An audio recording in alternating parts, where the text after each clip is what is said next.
où tout a commencé, entre le Tigre et l'Euphrate. Il y a très longtemps, bien avant que les hommes ne vivent dans de grandes cités ou n'utilisent des outils en métal, il existait une terre façonnée par deux puissants fleuves. Ces fleuves s'appelaient le Tigre et l'Euphrate. Ils traversaient un endroit que l'on appellerait plus tard la Mésopotamie, ce qui signifie la terre entre les fleuves. Aujourd'hui, cette région fait partie de l'Irak moderne et s'étend aussi sur des zones de Syrie, d'Iran et de Turquie. Mais il y a 5000 ans, c'était un lieu à part. C'était là que les premières grandes sociétés humaines commencèrent à s'épanouir. Les fleuves étaient le cœur de tout. Ils donnaient vie aux terres arides qui les entouraient. La majeure partie de la Mésopotamie était plate, poussiéreuse et presque sans pluie. Mais les fleuves apportaient l'eau, et avec l'eau venaient les plantes, les animaux et les hommes. Chaque année, les fleuves montaient et inondaient les champs voisins. Quand les eaux se retiraient, elles laissaient derrière elles une terre sombre et fertile. Cette terre était idéale pour cultiver de la nourriture. Les hommes qui erraient autrefois d'un lieu à l'autre commencèrent à s'installer près des fleuves. Ils semaient des graines, les regardaient pousser et apprenaient à récolter. L'agriculture venait de naître, et avec elle le début de véritables communautés. Les premiers habitants de Mésopotamie étaient des paysans et des éleveurs. Ils plantaient du blé, de l'orge et des légumes. Ils élevaient des moutons, des chèvres et des bœufs. Ils pêchaient dans les fleuves et chassaient dans les plaines. La vie n'était pas facile, mais elle était possible. Les fleuves donnaient ce qui était nécessaire, à condition que l'homme apprenne à travailler avec eux, et c'est ce qu'ils firent. Avec le temps, les petits villages devinrent de plus grandes bourgades. Les habitants construisaient des maisons de boue et de paille, avec des briques séchées au soleil. Ils fabriquaient des outils en pierre et en ose. Ils commencèrent à partager leur nourriture, leurs idées, leurs récits. Au fur et à mesure que plus de gens vivaient ensemble, il fallut trouver des moyens pour rester organisés. Certains devinrent chefs, d'autres travailleurs. Certains s'occupaient des troupeaux, tandis que d'autres creusaient des canaux pour amener l'eau aux champs. Ces simples changements menèrent à quelque chose d'immense, la naissance de la civilisation. La terre entre les fleuves devint un lieu de première foi. C'est là que naquirent les premières cités. C'est là que l'on écrivit pour la première fois. C'est là aussi que des rois gouvernèrent de larges populations. La Mésopotamie fut le point de départ de tant de choses que nous utilisons encore aujourd'hui. Et tout cela commença grâce aux fleuves. Mais les fleuves n'étaient pas toujours cléments. Parfois ils débordaient trop et détruisaient les récoltes. D'autres fois ils ne montaient pas assez, et la terre se desséchait, se craquelait. Les hommes durent apprendre à contrôler les fleuves. Ils construisirent des digues et des canaux, des rigoles et des bassins. Ils travaillaient ensemble, creusant et modelant la terre pour diriger l'eau là où elle était nécessaire. C'était un labeur dur, mais il leur apprit la coopération. Il leur enseigna à prévoir l'avenir. Il les obligea à réfléchir en avance, et cela les rendit peu à peu plus sages et plus forts en tant que communauté. Le Tigre et l'Euphrate étaient aussi comme des routes. Les hommes utilisaient des bateaux pour voyager le long des fleuves. Ils transportaient des biens d'un village à l'autre, des céréales, du poisson, des dattes, de la laine et des outils. Les fleuves permettaient aux gens de rencontrer de nouveaux voisins, de faire des échanges, d'apprendre des idées nouvelles. Ils reliaient des hommes qui vivaient loin les uns des autres. Grâce aux fleuves, la Mésopotamie ne fut jamais isolée. Elle grandissait sans cesse, apprenant toujours davantage des autres. À mesure que les cités s'élevaient des lieux comme Uruk, Eridu et Lagash, les fleuves demeuraient proches. Ils étaient les veines vitales de ces villes. Chaque ziggurat, chaque marché, chaque temple dépendait d'eux. Même les idoles de la Mésopotamie étaient liées à l'eau. Les habitants priaient des idoles du fleuve, de la pluie, de l'inondation, de la tempête. Ils savaient combien la nature pouvait être puissante et cherchaient à rester dans sa faveur. Les fleuves façonnèrent aussi la manière dont les hommes percevaient le temps. Les cultivateurs observaient les crues pour savoir quand semer. Ils étudiaient les étoiles afin de prévoir les changements de saison. Ils créèrent des calendriers et tinrent des registres. Tout cela commença par un simple geste. Observer les fleuves. L'eau qui coulait leur enseigna que le temps avance, comme le cours d'un fleuve. Il ne revient jamais en arrière, il continue, encore et toujours. Maison de terre et de roseaux, les demeures et la vie quotidienne. Dans le monde de la Mésopotamie ancienne, tout le monde ne vivait pas dans des temples ou des palais. En réalité, la plupart des gens étaient de simples familles menant une vie tranquille dans de petites maisons construites avec des matériaux modestes. Ce n'étaient pas de grands bâtiments en pierre ou en marbre. Elles étaient faites d'argile, de boue, de paille et parfois de roseaux. Mais à l'intérieur de ces foyers, la vie était riche de moments ordinaires, cuisiner, se reposer, parler, partager. Voici l'histoire de la manière dont les hommes vivaient au quotidien, il y a 5000 ans, dans les demeures situées entre les fleuves. Les maisons étaient souvent petites, mais elles regorgeaient de vie. La plupart avaient seulement quelques pièces. Certaines étaient construites autour d'une cour ouverte. Les familles y préparaient les repas et s'y asseyaient ensemble le soir venu. Les murs étaient faits de briques séchées au soleil. Ces briques étaient obtenues en mélangeant la boue et la paille, en les moulant en blocs, puis en les laissant durcir sous le soleil brûlant. Une fois sèches, elles devenaient assez solides pour ériger des murs capables de durer des années. Les toits étaient plats, faits de roseaux, de bois et de boue supplémentaires. Durant les mois d'été, lorsque la chaleur devenait étouffante, les habitants dormaient parfois sur le toit, là où l'air était plus frais. Le jour, les enfants pouvaient y jouer, et la nuit, les familles s'y allongeaient pour contempler les étoiles. À l'intérieur, les sols n'étaient souvent que de la terre tassée. On s'asseyait sur des nattes ou de petits tabourets. Le mobilier restait simple. Un coffre en bois, quelques pots d'argile, des paniers tressés pour conserver la nourriture ou les vêtements. La plupart des maisons n'avaient pas de fenêtres, ou bien elles étaient minuscules et placées en hauteur pour protéger de la chaleur et de la poussière. Les portes étaient faites de bois, si la famille en avait les moyens, ou parfois de tissu épais. L'intérieur était généralement sombre, éclairé par de petites lampes à huile en argile. Ces lampes brûlaient de l'huile de poisson ou de la graisse animale et diffusaient une lueur douce et vacillante. Chaque foyer possédait son propre espace de cuisson. On y trouvait souvent un petit four en argile ou un simple foyer. Les femmes assuraient la plupart des repas, utilisant des ingrédients tels que l'orge, le blé, les lentilles, les oignons, l'ail, les dattes, et parfois de la viande ou du poisson. Le pain occupait une place centrale dans l'alimentation, cuit frais presque chaque jour. On préparait des bouillies, des ragoûts et des galettes. On buvait de l'eau, du lait ou une bière épaisse et sucrée. La plupart des familles partageaient leur maison avec des animaux.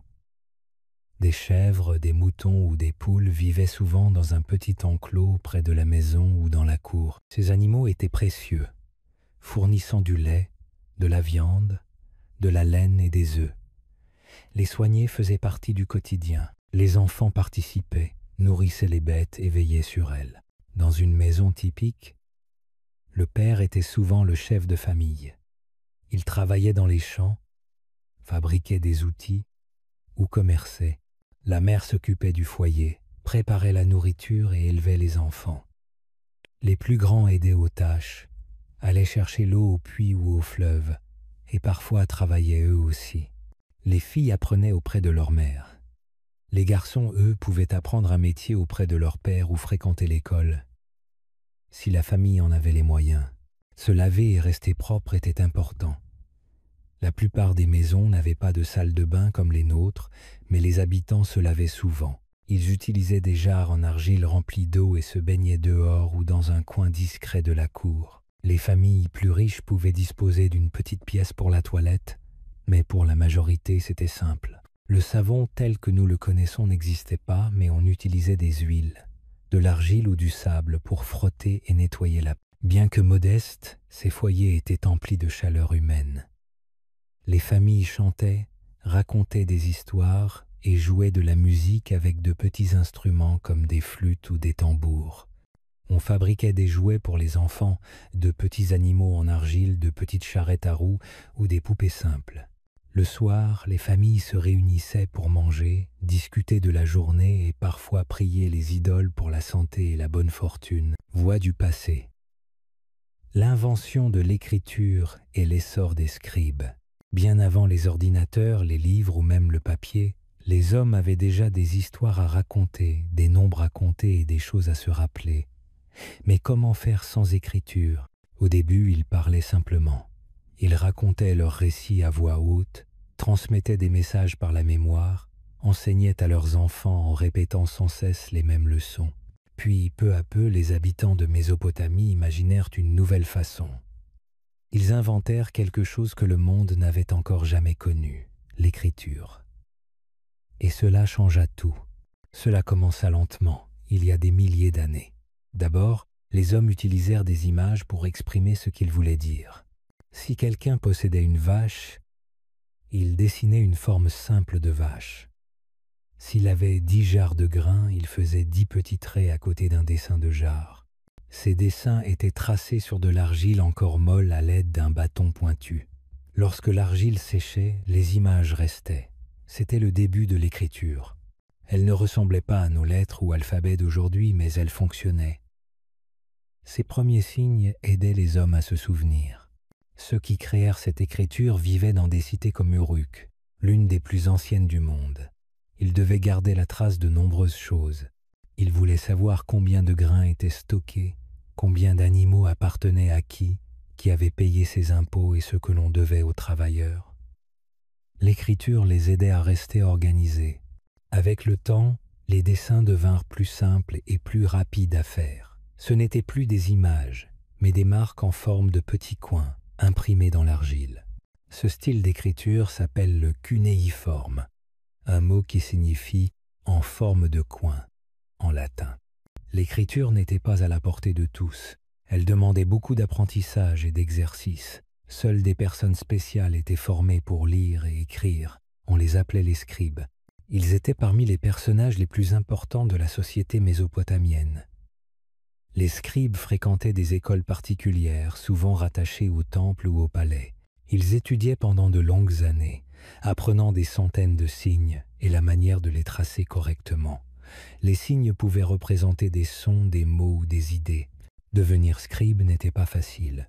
Les élèves devaient recopier les mêmes signes encore et encore sur des tablettes d'argile jusqu'à les réussir parfaitement.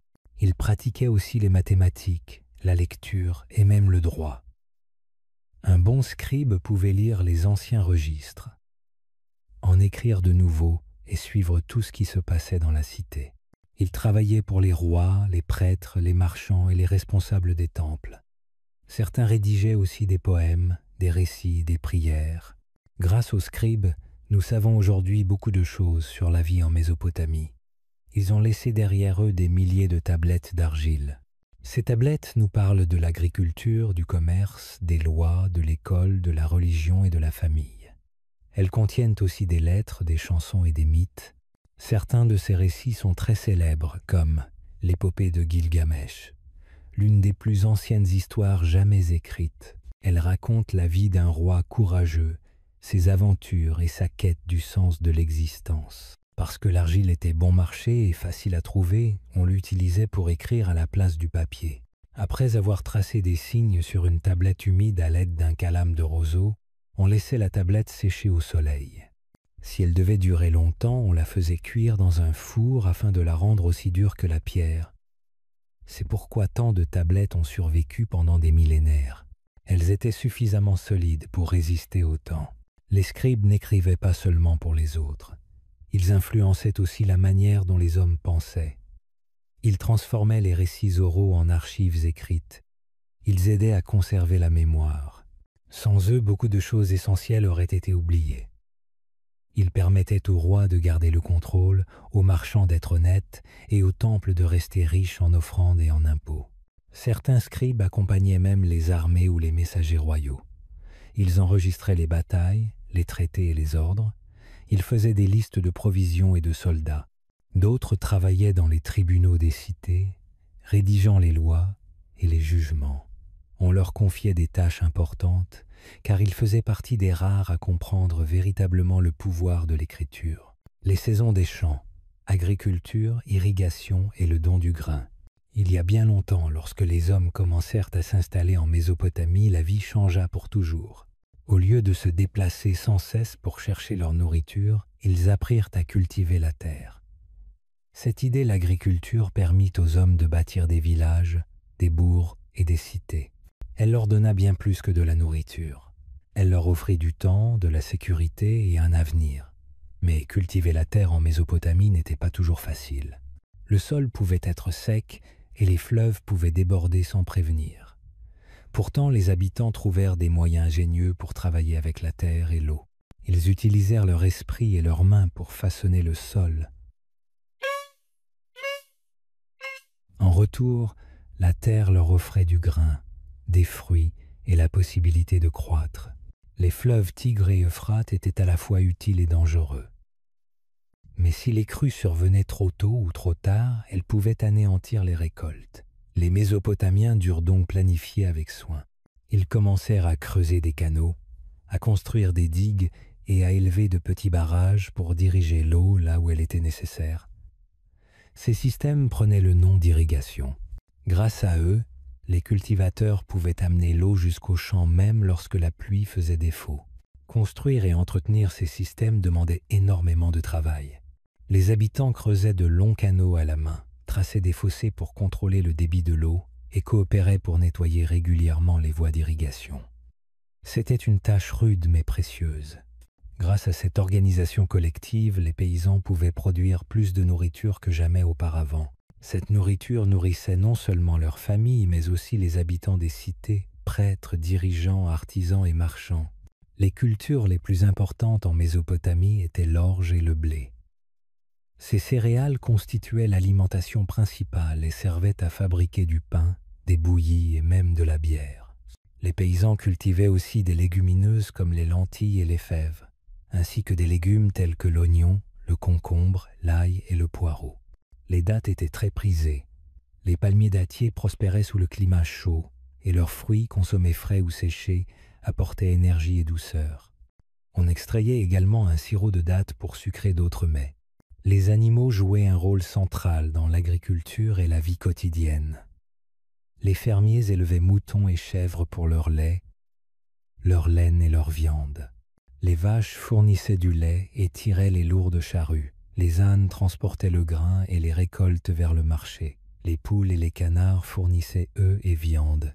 Les animaux vivaient à proximité des maisons, dans des enclos ou des cours, et tous, enfants compris, participaient à leurs soins quotidiens.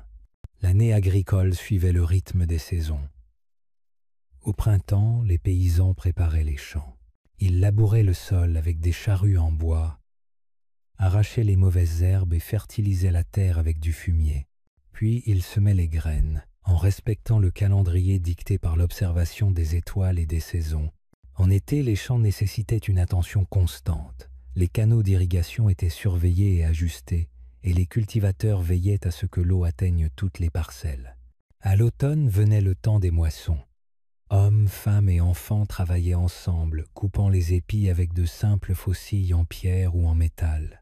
Ils liaient les gerbes et les transportaient pour les faire sécher et stocker dans de grandes jarres ou des greniers. L'entreposage était crucial. Les récoltes devaient suffire jusqu'à la saison suivante, et les mauvaises récoltes pouvaient provoquer famine et difficultés. Les temples et palais possédaient d'immenses greniers où le grain était conservé à l'abri de l'humidité et des rongeurs. Ces réserves servaient non seulement à nourrir les habitants, mais aussi à stabiliser l'économie, à fournir du grain en cas de sécheresse ou de guerre, et à payer les impôts, souvent collectés sous forme de céréales. L'agriculture n'était pas seulement un travail, c'était une manière de vivre. La terre, l'eau et le ciel participaient tous. Les cultivateurs observaient les étoiles pour savoir quand semer, interprétaient les signes du climat et priaient les dieux de la pluie et du soleil. Les chants et rituels accompagnaient les semailles et les moissons, car les Mésopotamiens croyaient que leur survie dépendait de la bienveillance divine. La terre nourrissait les hommes, mais les hommes respectaient la terre et les forces qui la régissaient. Même le gouvernement s'intéressait de près à l'agriculture. Les rois promulguaient des lois pour protéger les terres et l'eau. Ils organisaient le nettoyage des canaux et la réparation des digues. Les scribes consignaient avec soin la quantité de grains produite et collectée, permettant de planifier les réserves et les échanges. L'agriculture soutenait l'économie. Le surplus de céréales pouvait être échangé contre du bois, de l'argile, du cuivre ou du sel. Les villes prospéraient, les routes commerciales se multipliaient, et la civilisation mésopotamienne se développait sur la base d'une sécurité alimentaire solide. Grâce à l'agriculture, la Mésopotamie devint forte et prospère. La terre nourrissait non seulement les familles, mais aussi l'État, les temples et le commerce. Elle permit l'écriture, les constructions monumentales, les inventions techniques et la création d'une société complexe. Tout commença par un geste simple mais décisif, planter une graine dans le sol, travailler la terre avec patience et comprendre que l'homme et la nature doivent coopérer pour survivre et grandir. Artisanat et créativité, potiers, tisserands et bâtisseurs. Quand on pense à la Mésopotamie antique, on imagine souvent de grands temples, de solides murailles et de grandes statues. Mais derrière chaque bâtiment et chaque objet, il y avait des gens, des travailleurs qualifiés qui utilisaient leurs mains et leur esprit pour façonner le monde qui les entourait. Ce sont eux qui étaient potiers, tisserands et bâtisseurs. Leur travail remplissait les villes de beauté, de solidité et d'utilité. Leurs outils étaient simples, mais leur créativité était sans limite. Le matériau le plus courant en Mésopotamie était l'argile. Comme il y avait peu d'arbres et presque pas de pierres dans la région, les habitants utilisaient l'argile pour presque tout, des briques, des pots, des tablettes d'écriture et même des jouets. Les potiers jouaient un rôle très important. Ils extrayaient de l'argile molle et humide sur les rives des rivières, la modelaient avec leurs mains et utilisaient parfois un tour pour la rendre lisse et ronde. On appelait cela le tour de potier et c'était l'une des grandes inventions de l'époque. Après avoir façonné l'argile en bol, jarre ou vase, les potiers laissaient sécher les pièces au soleil ou les faisaient cuire dans un four chaud appelé four à cuisson. Le résultat était de la poterie solide et utile. Certains pots étaient simples, destinés à stocker nourriture, eau ou grains. D'autres étaient magnifiquement décorés avec des lignes, des formes ou des images gravées ou peintes à la surface. Ces derniers servaient dans les temples ou pour les familles riches. Chaque pièce avait une fonction. Chaque marque montrait le soin apporté. Le tissage était un autre artisanat important. Les tisserands, souvent des femmes, fabriquaient du tissu à partir de laine ou de lin. Ils filaient les fibres pour en faire des fils à l'aide d'un outil appelé fuseau. Puis ils étendaient les fils sur un cadre appelé métier à tisser. En passant d'autres fils par-dessus et par-dessous, ils créaient le tissu. C'était un travail lent et minutieux, mais le résultat était magnifique. Le tissu fabriqué servait pour les vêtements, les couvertures, les sacs et même les voiles des bateaux. Certains étaient simples, d'autres teints avec des couleurs issues de plantes ou d'insectes. Les couleurs vives comme le rouge et le bleu étaient difficiles à obtenir et réservées aux vêtements spéciaux ou aux objets de temple. Les tisserands qualifiés étaient respectés dans leur communauté. Leurs mains transformaient la laine douce en quelque chose de solide et durable. Les bâtisseurs étaient également très respectés.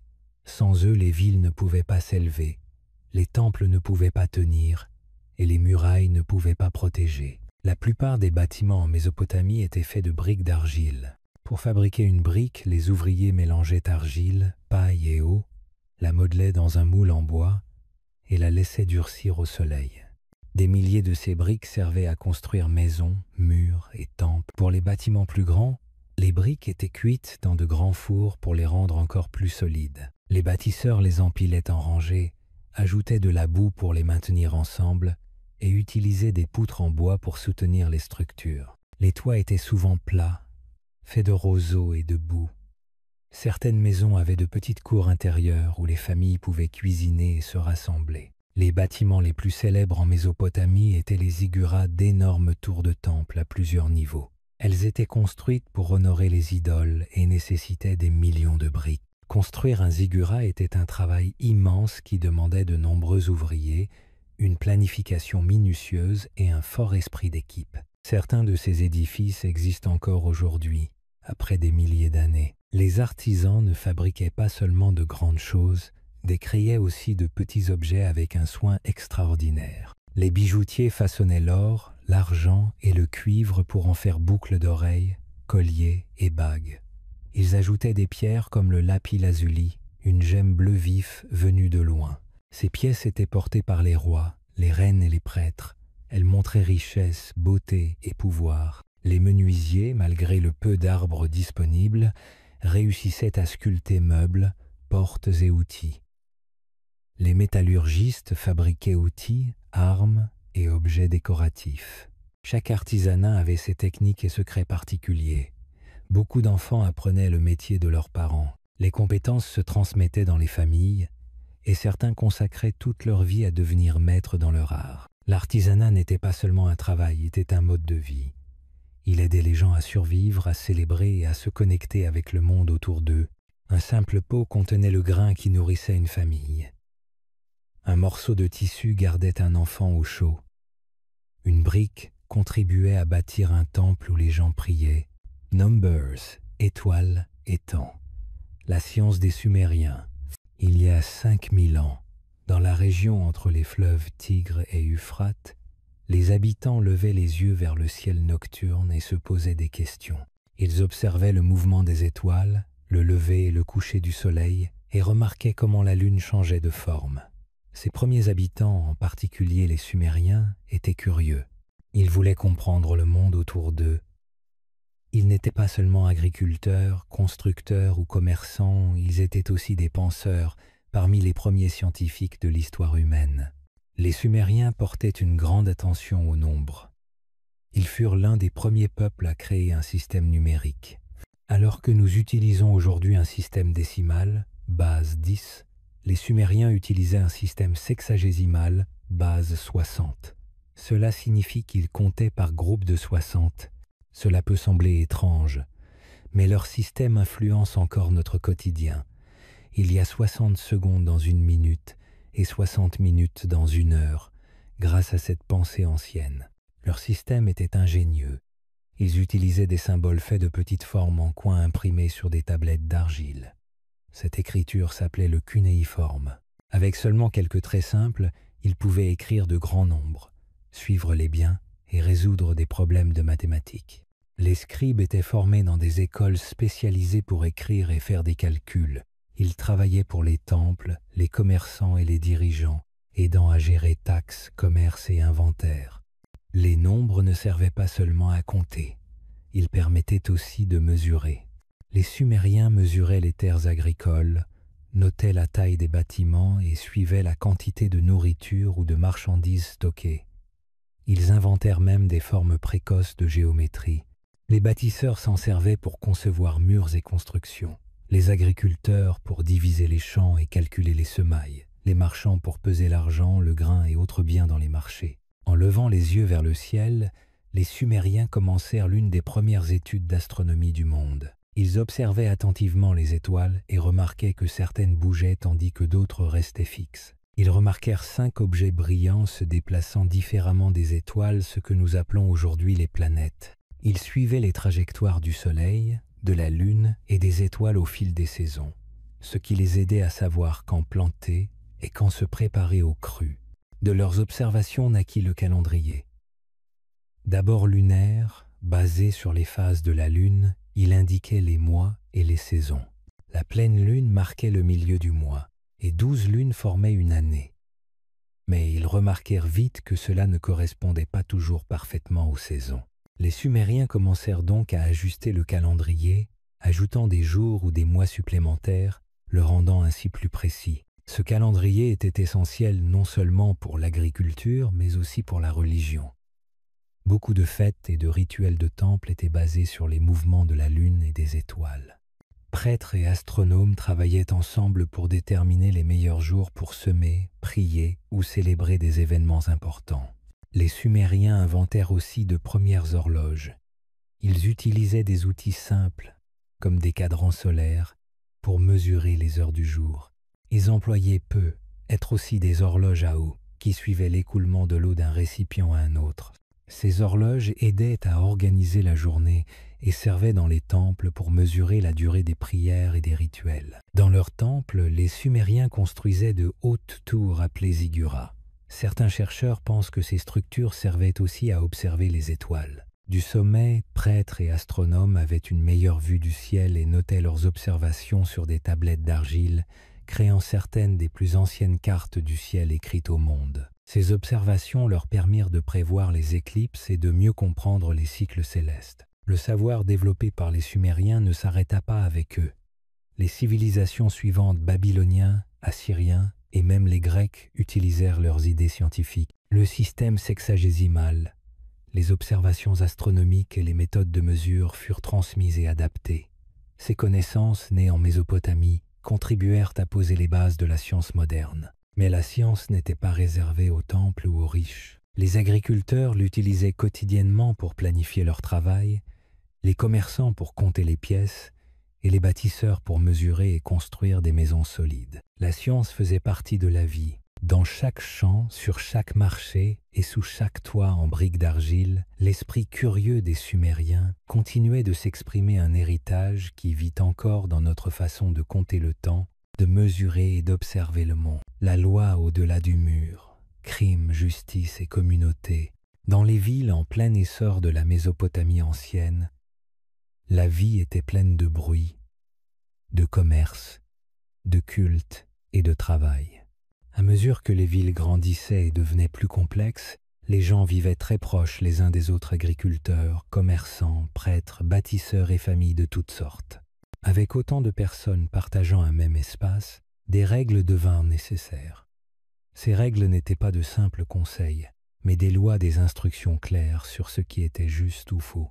Les habitants de Mésopotamie furent parmi les premiers au monde à écrire des lois et à établir un système de justice. Avant l'écriture des lois, les désaccords étaient réglés par des chefs locaux, des prêtres ou des anciens. Mais à mesure que les villes s'agrandissaient, cela ne suffisait plus. Les souverains commencèrent à écrire les lois pour que chacun sache ce qui était attendu.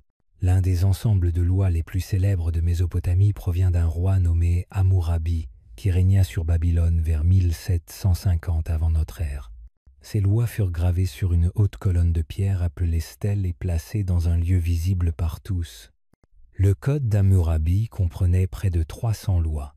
Elles couvraient de nombreux aspects de la vie: mariage, commerce, agriculture, vol, conflits et même le traitement des esclaves. Les lois étaient écrites en termes simples pour être comprises.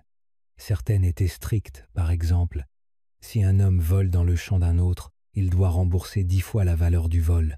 D'autres portaient sur l'équité. Si un homme construit une maison pour quelqu'un et que la maison s'effondre, le constructeur sera puni. Bien que les punitions paraissent sévères aujourd'hui, elles démontraient qu'il existait un système. Chacun savait ce qui se passerait s'il enfreignait les règles. À une époque où la justice pouvait être personnelle ou violente, la loi écrite offrait une protection, surtout aux plus faibles ou aux pauvres. Les lois aidaient également à maintenir l'ordre dans les villes, sur les marchés et dans les champs. Tout le monde n'était cependant pas traité de la même manière. La société mésopotamienne comportait différentes classes sociales: grands propriétaires, citoyens libres et esclaves. Le même crime pouvait être puni différemment selon l'auteur ou la victime. Par exemple, si un homme riche blessait un pauvre, la punition pouvait être une amende.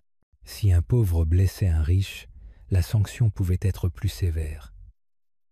Néanmoins, disposer d'un ensemble de lois écrites représentait un pas vers la justice. Les crimes pouvaient prendre de nombreuses formes. Voler sur les marchés, endommager les cultures, nuire aux animaux ou mentir dans des affaires. Il y avait aussi des problèmes familiaux, comme des divorces ou des disputes sur l'héritage. Certains crimes étaient résolus par des témoins, d'autres exigeaient que l'accusé jure devant les idoles. Dans certains cas, on procédait à une épreuve. Jeté dans un fleuve ou brûlé, la survie de l'accusé était interprétée comme un signe de l'innocence accordée par les idoles. Les juges jouaient un rôle important. Ils écoutaient les deux parties et prenaient des décisions basées sur la loi. Dans les villes, ils travaillaient dans des tribunaux spéciaux. Dans les villages ou petites villes, les chefs locaux ou les anciens pouvaient agir en tant que juges.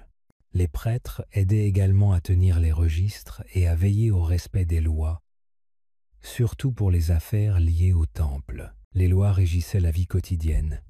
Elles indiquaient comment traiter les voisins, se comporter en affaires et respecter les liens familiaux. Si quelqu'un empruntait de l'argent ou du grain, des règles fixaient les intérêts à payer. Pour un travailleur, la loi définissait le salaire. Même les bâtisseurs et les bateliers avaient des règles à suivre. À la maison, les lois protégeaient femmes et enfants. Par exemple, si un homme voulait quitter sa femme, il devait fournir une raison.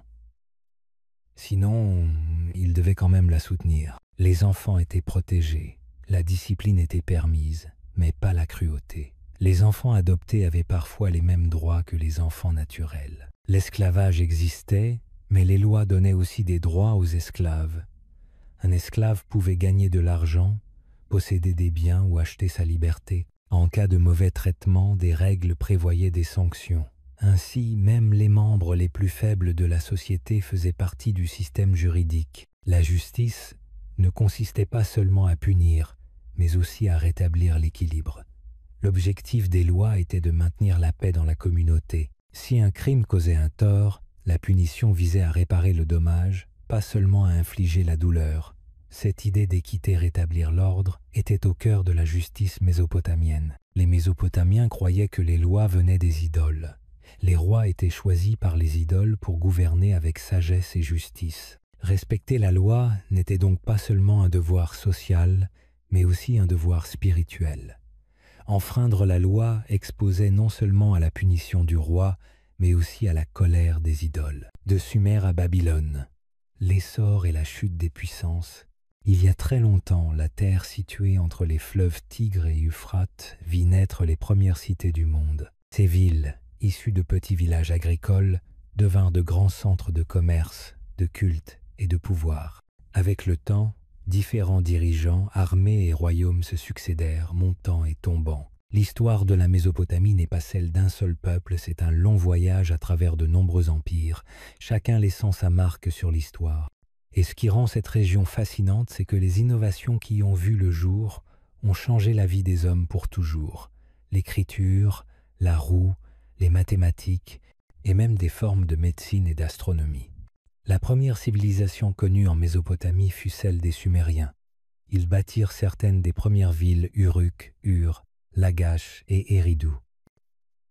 Ils inventèrent l'écriture, connue sous le nom de cunéiforme, qui servait à noter tout, des histoires aux inventaires de marchandises. Ils construisirent d'imposants temples appelés ziggourats, étudiaient les étoiles pour prévoir les saisons et formèrent les premiers gouvernements structurés. Chaque cité avait son propre dirigeant, appelé Lugal, et un dieu principal qu'elle vénérait.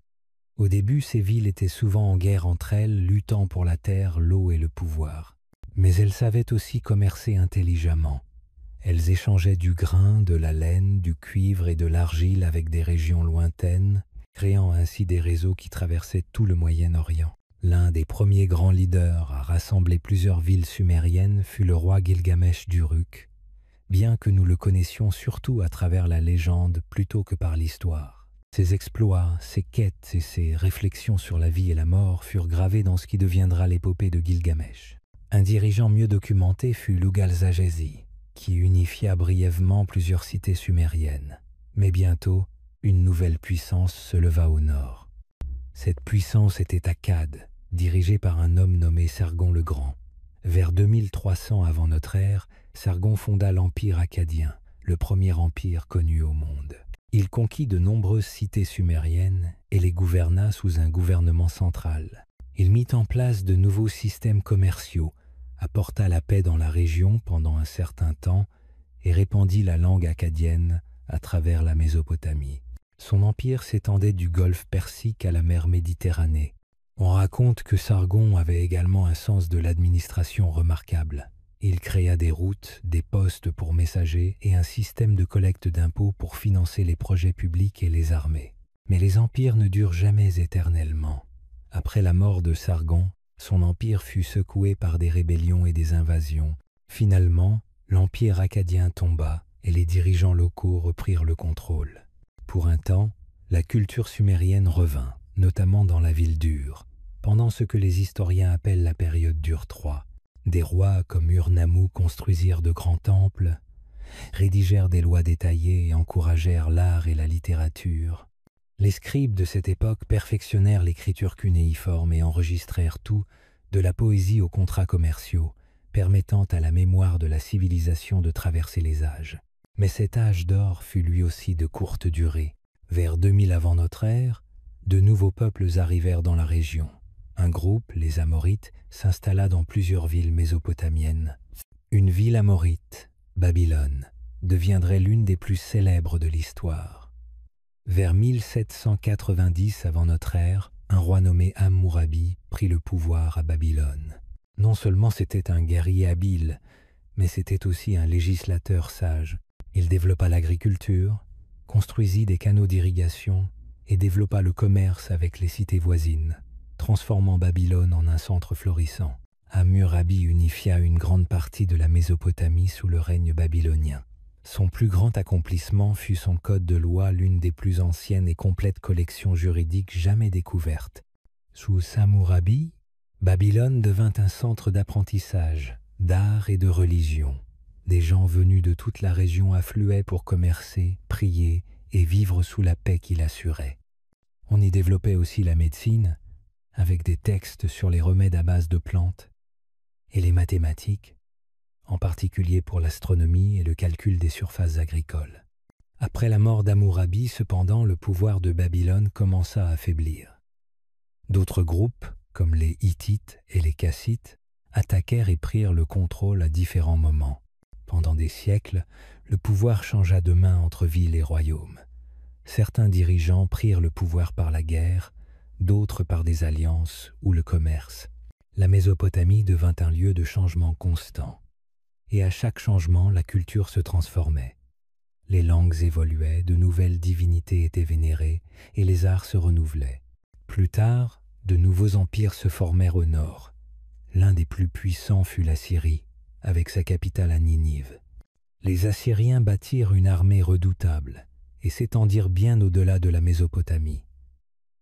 Leurs rois, comme Tiglath-Pileser III et Assurbanipal, régnaient avec force et crainte. Ils construisirent de grands palais et des bibliothèques, rassemblant des connaissances venues du monde entier. Ninive, avec ses rues larges et ses murailles imposantes, devint un centre de culture et de savoir. Les scribes y copiaient des textes médicaux, juridiques et astronomiques, permettant à des générations futures de comprendre la vie mésopotamienne.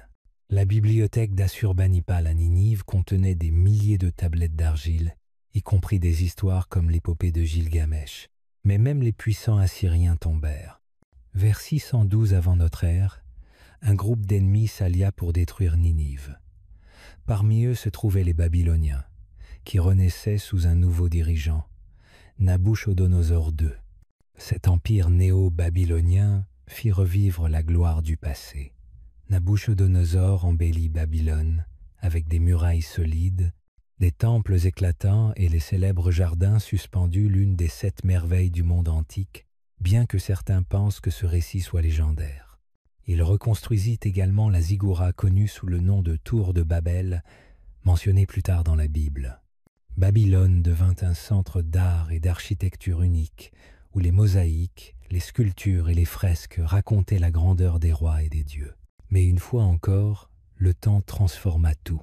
En 539 avant notre ère, le roi perse Cyrus le Grand conquit Babylone. Il respecta sa culture, mais l'intégra à son vaste empire. Les Mésopotamiens continuèrent à cultiver, commercer et célébrer leurs traditions, mais sous le regard d'un pouvoir étranger. Après cela, la Mésopotamie fut gouvernée par de nombreuses puissances, perses, grecs, romains et autres. Peu à peu, les anciennes villes perdirent leur force, les canaux se remplirent de sable et la terre devint silencieuse. Pourtant, les inventions et les histoires de cette région continuèrent à influencer le monde pendant des millénaires, rappelant à tous que la Mésopotamie fut vraiment le berceau de la civilisation. Chuchotement entre 2 fleuves. Une invitation au berceau de la civilisation. Il y a très longtemps, bien avant que les pyramides ne s'élèvent vers le ciel, avant que Rome ne trace ses puissantes routes, avant que la Grèce ne se mette à interroger les étoiles et les idoles, il existait une terre entre 2 fleuves, un lieu tranquille, mais plein de vie. Il n'était pas couvert d'or, ni de marbre éclatant, mais de maisons en briques de boue séchée, de palmiers et du murmure de l'eau qui s'écoulait doucement dans les canaux. Cet endroit était la Mésopotamie, un nom qui signifie la terre entre les fleuves. Ce fut l'un des tout premiers lieux où les hommes bâtirent des cités, rédigèrent des histoires et entreprirent la longue marche vers la civilisation. Si tu fermes les yeux, tu peux presque l'entendre, le froissement doux des roseaux le long des rives, les rires des enfants qui jouent près des champs, les appels des marchands offrant des dattes, de la laine et du poisson, les palans des bœufs tirant la charrue à travers la terre chaude. Cette terre n'était pas silencieuse, elle vivait, elle murmurait ses récits à travers ses fleuves, à travers les tablettes d'argile qu'elle a laissées, à travers les ruines aujourd'hui enfouies sous le sable et le temps. La Mésopotamie n'était pas une seule cité, ni un seul royaume. Elle était multiple. C'était un tissu coloré de peuples, de langues et de croyances. Il y avait des paysans et des rois, des guerriers et des prêtres, des artistes et des scribes. Tous vivaient dans un monde où la nature était à la fois une alliée et un défi. Les deux grands fleuves, le Tigre et l'Euphrate, leur donnaient de l'eau à boire, de quoi cultiver la nourriture et des chemins pour voyager. Mais les fleuves pouvaient aussi déborder sans prévenir, emportant maisons et récoltes. Les hommes apprirent alors à observer le ciel, à étudier la terre, à écouter la voix même du sol. Des milliers d'années avant que la plupart du monde n'ait entendu le mot « ville », les habitants de la Mésopotamie en construisaient déjà. Ils élevaient des temples qui semblaient vouloir toucher le ciel. Ils gravaient des symboles dans l'argile humide pour retenir leurs pensées. Ils racontaient des récits où des idoles parcouraient la terre et où des héros cherchaient un sens. Ils édictaient des lois, comptaient les étoiles, observaient les saisons. Ils plantaient les graines de presque tout ce que nous connaissons aujourd'hui. Mais cette histoire ne parle pas seulement d'invention ou de ruines, elle parle de personnes. De ceux qui se levaient avec le soleil, s'étiraient et sortaient dans les ruelles poussiéreuses. De ceux qui cuisaient le pain dans des fours d'argile. De ceux qui menaient leurs bêtes au bord du fleuve, de ceux qui s'agenouillaient dans les temples et murmuraient des prières aux idoles dont les noms résonnent encore à travers l'histoire. Elle parle de mères et de pères, d'enfants et d'anciens. Elle raconte les petites choses autant que les grandes. Beaucoup de ce que nous utilisons aujourd'hui a commencé en Mésopotamie. L'écriture, les chiffres, la mesure du temps, les techniques agricoles, même l'idée d'une cité, tout cela y prit racine. Mais ceux qui ont créé ces choses ne pensaient pas inventer l'histoire. Ils vivaient seulement leur quotidien, essayant de comprendre le monde autour d'eux. Ils tentaient de survivre, d'apprendre, de grandir, tout comme nous le faisons encore aujourd'hui. Le temps s'écoulait lentement en Mésopotamie, comme les fleuves qui la façonnaient. Les saisons passaient, des empires s'élevaient et s'effondraient. De nouveaux souverains arrivaient avec leurs idées, leurs bâtiments et leurs lois. Mais à travers tout cela, la terre entre les fleuves continuait à parler. Même aujourd'hui, les archéologues creusent profondément et trouvent des fragments du passé. Un pot brisé, un sceau gravé, une tablette couverte de minuscules marques, chacun raconte une petite part d'une histoire immense. Et cette histoire n'est pas seulement ancienne, elle vit encore. Elle respire dans les symboles que nous traçons, dans la manière dont nous racontons, dans les villes que nous bâtissons. Elle nous rappelle que bien avant notre arrivée, d'autres étaient là. Ils rêvaient, ils travaillaient, ils aimaient, ils s'interrogeaient. Et ils nous ont laissé bien plus que des ruines. Ils nous ont transmis une façon de voir le monde. Alors viens maintenant et remonte 5000 ans en arrière. Marche dans les ruelles étroites d'Uruk. Observe les paysans dans les champs d'Éridu. Écoute les scribes presser leurs roseaux dans l'argile à Nippur. Laisse les fleuves te guider, comme ils les guidaient autrefois. Laisse le vent porter leur voix jusqu'à ton oreille. La terre est peu, être sèche aujourd'hui, les cités silencieuses, mais les chuchotements demeurent. Voici l'histoire de ce qu'était la vie il y a 5000 ans en Mésopotamie. Ce n'est pas un conte de fées, ni un mythe, mais quelque chose de réel, de profondément humain. Et si nous prêtons l'oreille, nous pouvons encore l'entendre. Dans le froissement du papyrus, dans le rythme de l'eau, dans le souffle de la terre, le passé n'est pas si éloigné, pas lorsque les fleuves se souviennent encore. Les premières cités, Eridu, Uruk et la naissance de la vie urbaine, il y a des milliers d'années, bien avant les voitures, les grands immeubles ou les routes encombrées, les hommes commencèrent à se rassembler en groupes de plus en plus vastes. Au début, ils vivaient dans de petits villages près des fleuves. Ces villages se composaient de quelques maisons, de petites fermes et parfois d'un marché ou deux. Mais peu à peu, quelque chose de nouveau apparut. Les hommes commencèrent à bâtir des cités, pas seulement de plus grands villages, mais autre chose. Ces cités avaient des temples, des murailles, des chefs et des règles. Elles offraient un lieu où des centaines, Parfois des milliers de personnes pouvaient vivre ensemble. Ce fut le début de la vie urbaine. Et tout cela commença en Mésopotamie antique. Les toutes premières cités du monde surgirent de la terre entre le Tigre et l'Euphrate. L'une des toutes premières se nommait Éridou. Pour ceux qui y vivaient, Éridou était un endroit particulier. Ils croyaient qu'elle avait été construite par les idoles elles-mêmes.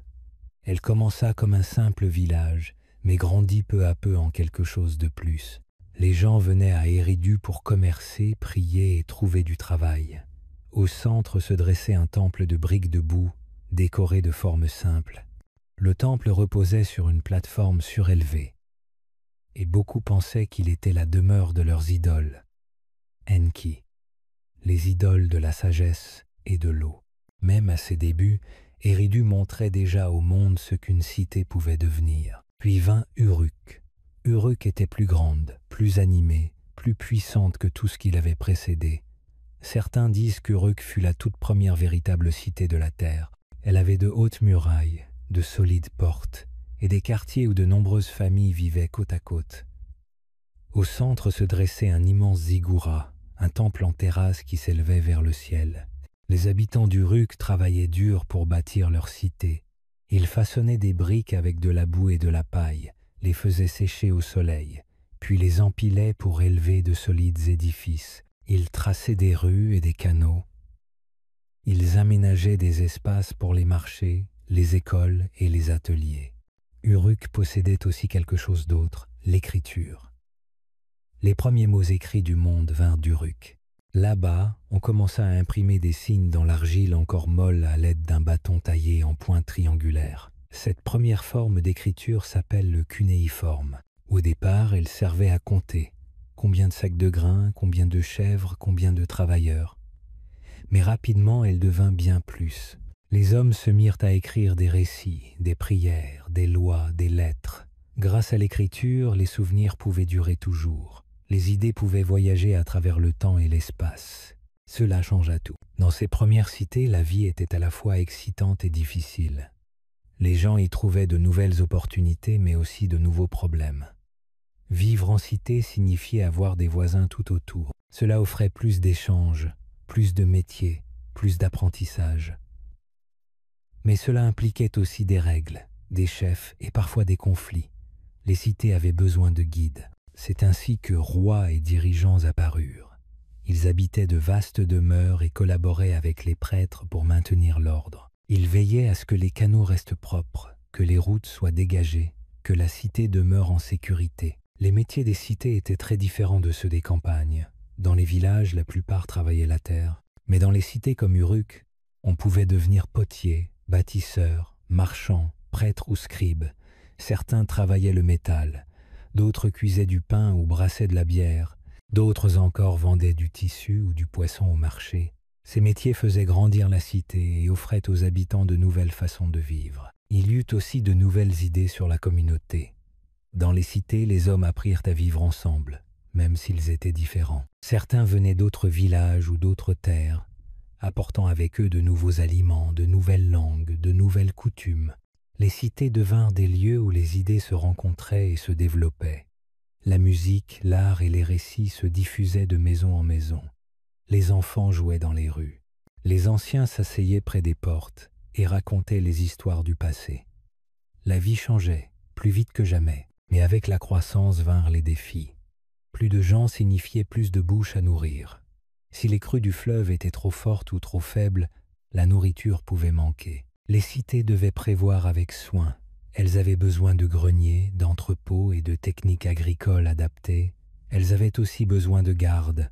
Tout le monde n'était pas pacifique. Certaines cités se battaient entre elles pour la terre ou pour l'eau. Alors elles bâtissaient des murailles, des tours, et formaient même des soldats pour se protéger. Malgré ces difficultés, l'idée de la cité ne s'arrêta pas. Elle devint plus solide encore. D'Éridou et d'Uruk naquirent d'autres cités lagaches, Nippur et Ur. Chacune avait son temple, ses chefs et son peuple. Mais toutes partageaient une chose.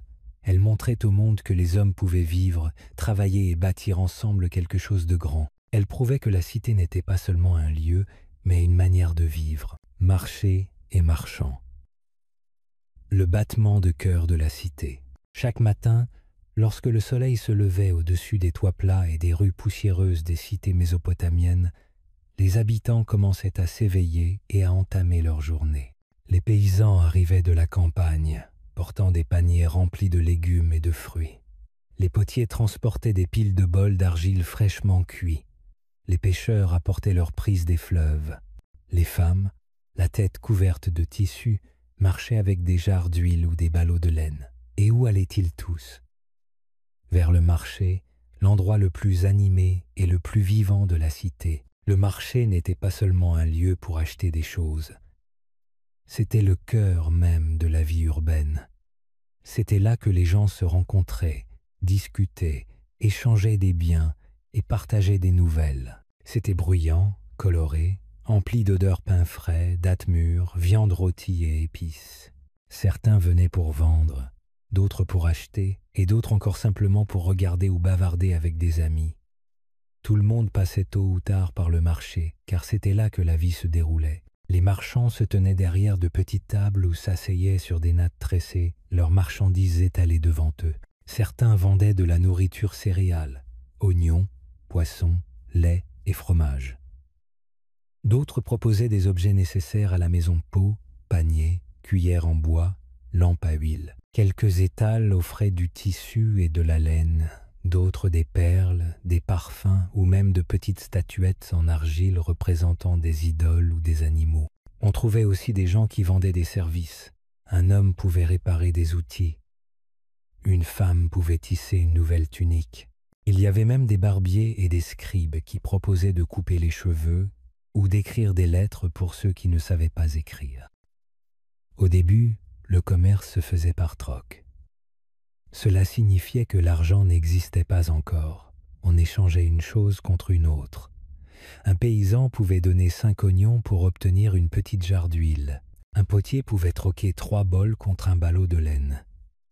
Il fallait se mettre d'accord sur la valeur de ce que l'on échangeait. Parfois, c'était simple, mais d'autres fois, cela nécessitait de longues discussions et comparaisons. Avec le temps, on commença à utiliser des morceaux d'argent ou d'autres objets servant de monnaie pour simplifier les échanges. Certains marchands ne vendaient pas seulement dans leur cité. Ils voyageaient de ville en ville, parfois même jusqu'à des contrées lointaines. Ces commerçants ambulants apportaient des biens nouveaux, comme des pierres rares, des tissus aux couleurs éclatantes ou des épices encore inconnues. Ils arrivaient à pied, à dos d'âne ou par bateau le long des fleuves. Les marchands mésopotamiens furent parmi les premiers au monde à créer de vastes réseaux commerciaux. Ils échangeaient avec des peuples du golfe Persique, des montagnes d'Iran et même des terres proches de la Méditerranée. Les marchés reliaient aussi les gens d'une autre manière. C'étaient des lieux où l'on racontait des histoires, où l'on partageait des nouvelles, où les cultures se mêlaient. Une femme vendant des dattes pouvait entendre un voyageur parler d'un nouveau roi dans un pays lointain. Un garçon aidant son père à transporter du bois pouvait écouter un scribe lire un message à haute voix. Les gens ne venaient pas seulement pour les marchandises, ils venaient pour savoir ce qui se passait dans le monde. Les enfants suivaient leurs parents à travers la foule, les yeux grands ouverts d'émerveillement. Ils voyaient des jouets en argile, des sifflets, des toupies. Ils apercevaient des bijoux et des pierres brillantes. Ils entendaient des chansons de musiciens ambulants et parfois ils regardaient des danseurs ou des conteurs qui rendaient le marché encore plus vivant et joyeux. Dans les grandes cités comme Uruk et Ur, les marchés étaient immenses. Ils s'étendaient sur de vastes espaces ouverts et le long de rues étroites.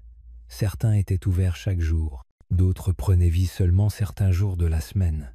Il y avait aussi des règles. Les chefs de la cité s'assuraient que les échanges se fassent équitablement. Si quelqu'un trichait, il pouvait être puni. Nous le savons grâce aux écrits anciens, notamment le Code d'Hammurabi, l'un des tout premiers ensembles de lois au monde. Il comprenait des règles sur la manière de commercer et sur ce qu'il fallait faire si quelque chose se passait mal. Le Ziggoura s'élève. Temple, religion et divinité. Au cœur de chaque grande cité mésopotamienne se dressait un bâtiment particulier et imposant. Il dominait les maisons et les rues, s'élevant vers le ciel. Ce n'était pas un palais pour un roi, ce n'était pas un lieu d'habitation.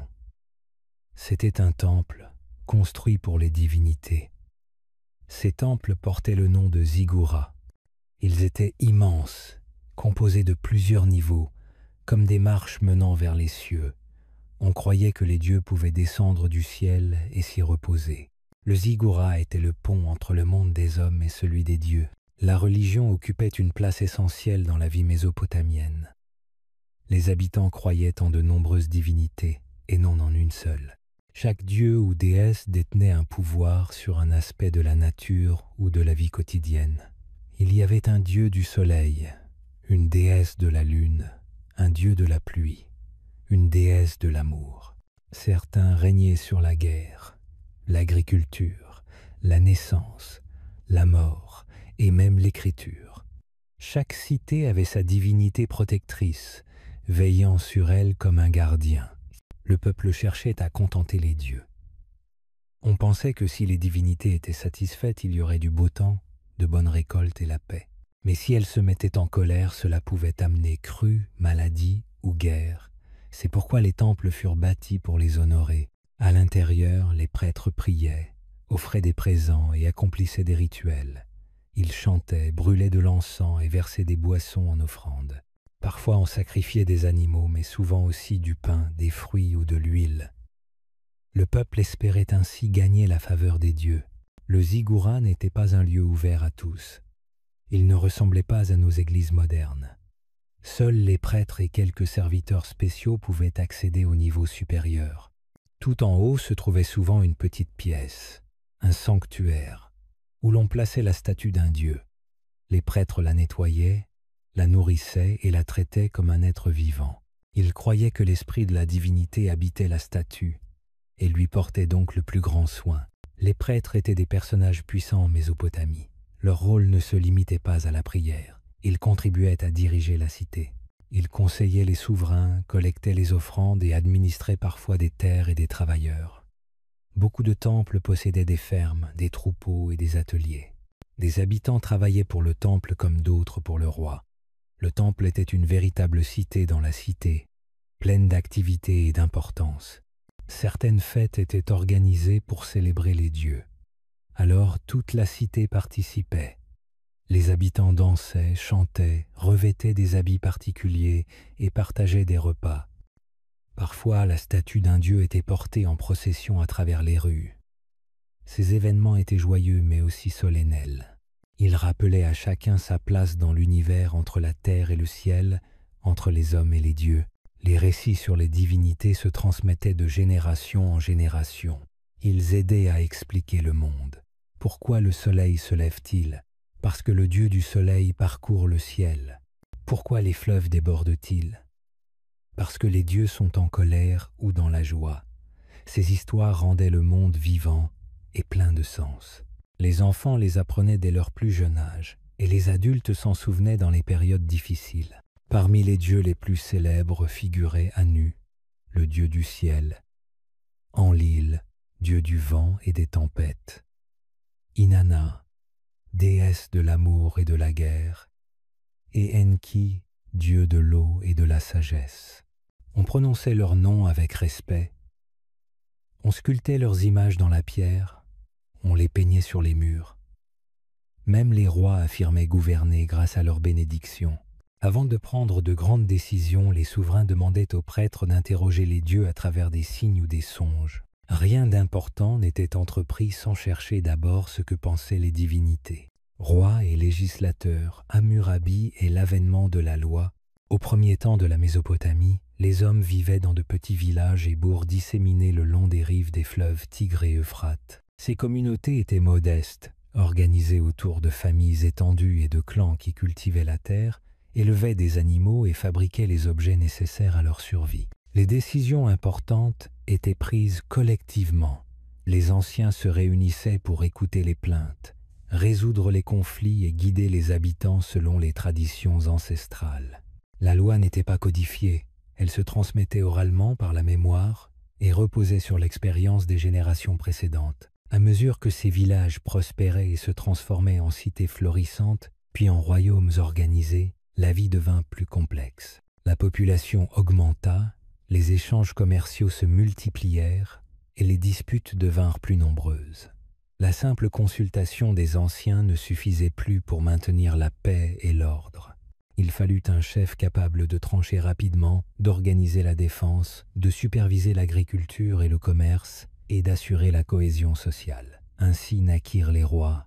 Un roi en Mésopotamie antique n'était pas seulement un dirigeant politique. Il était considéré comme le protecteur de son peuple, le bâtisseur de cités, le garant de la justice, et parfois comme le représentant des dieux sur terre. On croyait que les divinités choisissaient le roi pour guider les hommes, et cette croyance conférait au souverain un immense pouvoir, mais aussi une lourde responsabilité. Le roi devait protéger la cité contre les envahisseurs, entretenir les canaux et les infrastructures, superviser la production agricole et commerciale, et rendre la justice en toutes circonstances. Les rois investissaient dans les grandes constructions. Ils faisaient bâtir des palais majestueux pour accueillir leurs cours et symboliser leur pouvoir, des temples pour honorer les dieux et recevoir leurs conseils, et des murailles solides pour protéger les habitants. Mais le roi n'était pas seulement un constructeur, il était aussi législateur. Les règles qu'il établissait servaient à définir ce qui était bien ou mal, à organiser la vie en société et à indiquer les conséquences en cas de transgression. Au départ, ces règles étaient transmises oralement, mais très vite, l'écriture permit de les graver dans la pierre pour qu'elles soient accessibles à tous. L'un des rois les plus célèbres pour son œuvre législative fut Hammurabi, souverain de Babylone, l'une des cités les plus influentes de la Mésopotamie. Il régna vers 1750 av. J.C., il y a plus de 300-700 ans. Sous son règne, Babylone devint un centre politique et économique puissant, attirant les marchands, artisans et savants de tout le pays. Hammurabi était convaincu que la justice était la clé de la prospérité et de la stabilité. Pour atteindre cet objectif, il fit rédiger une liste détaillée de lois, plus de 280 qui furent gravées sur une immense stèle de pierre, exposée dans un lieu public pour que chacun puisse la voir et la consulter. Les lois d'Hammurabi couvraient tous les aspects de la vie quotidienne. Elles régissaient le commerce, le mariage, l'héritage, l'agriculture, les obligations professionnelles, les responsabilités en cas de construction défectueuse et même les crimes. Certaines règles étaient très strictes. Si quelqu'un causait un dommage à une autre personne, il pouvait subir le même tort, en retour le fameux principe de œil pour œil. Bien que sévères à nos yeux, ces mesures avaient un objectif précis: maintenir l'ordre, prévenir les infractions et garantir que chacun sache exactement quelles conséquences ses actions pouvaient entraîner. Les lois protégeaient également les plus vulnérables. Elles fixaient des règles sur le traitement des esclaves, des ouvriers, des commerçants modestes et des pauvres. Par exemple, si un homme riche blessait un homme pauvre, il pouvait être puni, même s'il était plus puissant. Ces mesures établissaient un principe fondamental. La justice ne devait pas dépendre de la richesse ou de la position sociale, mais Hammurabi ne se contenta pas de promulguer des lois. Il veilla aussi à leur application. Il nomma des juges dans tout le royaume pour écouter les plaintes, résoudre les conflits et rendre des décisions conformes à son code. Les lois étaient lues publiquement par des scribes et des prêtres, pour que même ceux qui ne savaient pas lire puissent les connaître. Ces lectures avaient lieu sur les marchés, dans les temples et lors de rassemblements officiels, renforçant ainsi la transparence et la légitimité de l'autorité royale. L'écriture de lois écrites était révolutionnaire. Elle signifiait que les règles ne changeaient pas au gré des caprices d'un roi ou d'un tribunal. Même le souverain devait respecter ces lois. Pour les habitants, cela représentait un gage de sécurité et de prévisibilité. Chacun savait quelles étaient ses obligations et les conséquences de ses actions. Cette innovation renforça la confiance entre le peuple et ses dirigeants et contribua à la stabilité de l'empire babylonien. Avant Hammurabi, d'autres rois avaient établi des lois, mais les siennes étaient les plus complètes et les plus célèbres. Elles furent rédigées en cunéiforme, le système d'écriture utilisé pour consigner le commerce, les archives et les récits historiques.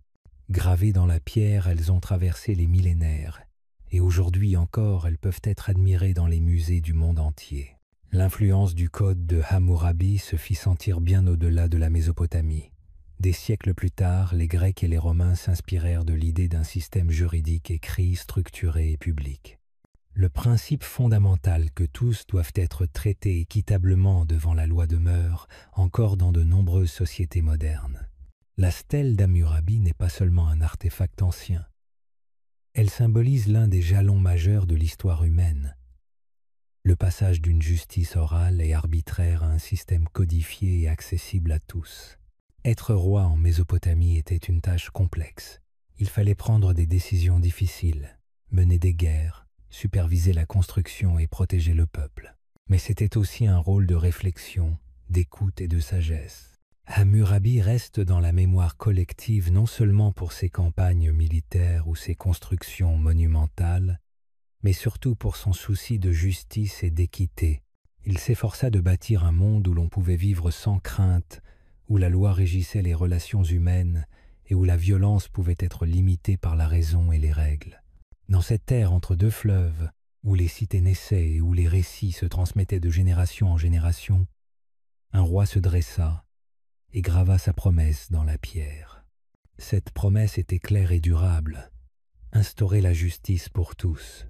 Même après plusieurs millénaires, la voix d'Hammurabi continue de résonner, rappelant à l'humanité que le pouvoir n'est véritablement digne que lorsqu'il est tempéré par la loi et guidé par la sagesse. L'art de la guerre.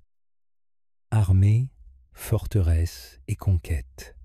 La vie en Mésopotamie antique n'était pas toujours paisible. Tandis que les hommes travaillaient dans les champs, construisaient des cités, élevaient des animaux, cultivaient les terres et priaient dans les temples, il arrivait parfois des moments de danger. D'autres cités ou royaumes convoitaient leurs terres, leurs ressources en eau, leurs routes commerciales ou simplement le prestige et le pouvoir. Quand la rivalité éclatait en conflit, la guerre surgissait, transformant la vie quotidienne en un mélange d'angoisse et de préparation. Pour se protéger et protéger leur peuple, les dirigeants mésopotamiens commencèrent à former des armées, à fortifier leurs cités et à apprendre de nouvelles façons de combattre. La guerre devint peu à peu une part intégrante de la vie, et ceux qui s'y préparaient acquéraient prestige et respect. Au début, les cités étaient relativement petites et les affrontements limités. Un roi pouvait rassembler des fermiers, des artisans ou des commerçants pour défendre la ville en cas de besoin. Ces hommes utilisaient des armes simples, souvent fabriquées localement, des lances pour percer, des arcs pour frapper à distance, des massues ou des bâtons pour le corps à corps. Ils portaient peu d'armure, parfois seulement du cuir, du tissu matelassé ou des protections rudimentaires pour le torse. Ces soldats n'étaient pas professionnels. Une fois le combat terminé, ils retournaient à leurs champs, à leurs ateliers ou à leurs échoppes. Mais avec le temps, les cités grandirent, les populations augmentèrent et les affrontements devinrent plus fréquents et plus violents. Certains rois comprirent qu'ils avaient besoin de forces armées stables et bien entraînées. Ainsi naquirent les premières armées permanentes. Ces soldats recevaient un entraînement rigoureux. Maniement des armes, combat en formation, discipline, endurance et coordination. Ils apprenaient à marcher en colonne, à protéger leurs compagnons avec des boucliers et à suivre les ordres du commandant. Les plus habiles étaient récompensés et pouvaient devenir chefs de groupe ou officiers, supervisant les autres soldats et planifiant des tactiques. L'évolution des armes accompagna celle des armées. Les lances et arcs restaient utiles. Mais désormais apparaissaient les épées et poignards en bronze. Le bronze était un métal plus solide que la pierre ou le bois, mais difficile à produire et coûteux. Seules les cités riches et puissantes pouvaient équiper un grand nombre de soldats avec des armes en bronze. Avec le temps, le fer fit son apparition. Il était encore plus dur et tranchant que le bronze, donnant un avantage décisif aux armées qui le possédaient. Les chars devinrent l'un des éléments les plus redoutables de la guerre. Ces véhicules, tirés par des chevaux ou des ânes, permettaient de frapper rapidement l'ennemi, puis de se replier avant la contre-attaque. 2 hommes montaient généralement sur un char.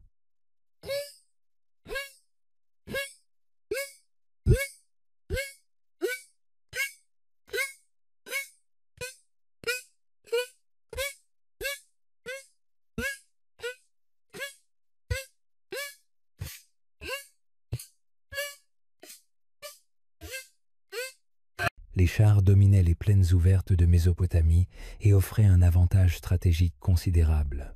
Les rois possédant de nombreux chars détenaient souvent un pouvoir impressionnant, car ils pouvaient frapper et effrayer l'ennemi avant même le début du combat rapproché. Pour protéger les habitants, les cités construisaient de solides murailles. Ces fortifications étaient faites de briques de boue séchées au soleil et parfois renforcées avec de la pierre. Elles étaient épaisses et élevées, souvent accompagnées de tours de guet à intervalles réguliers.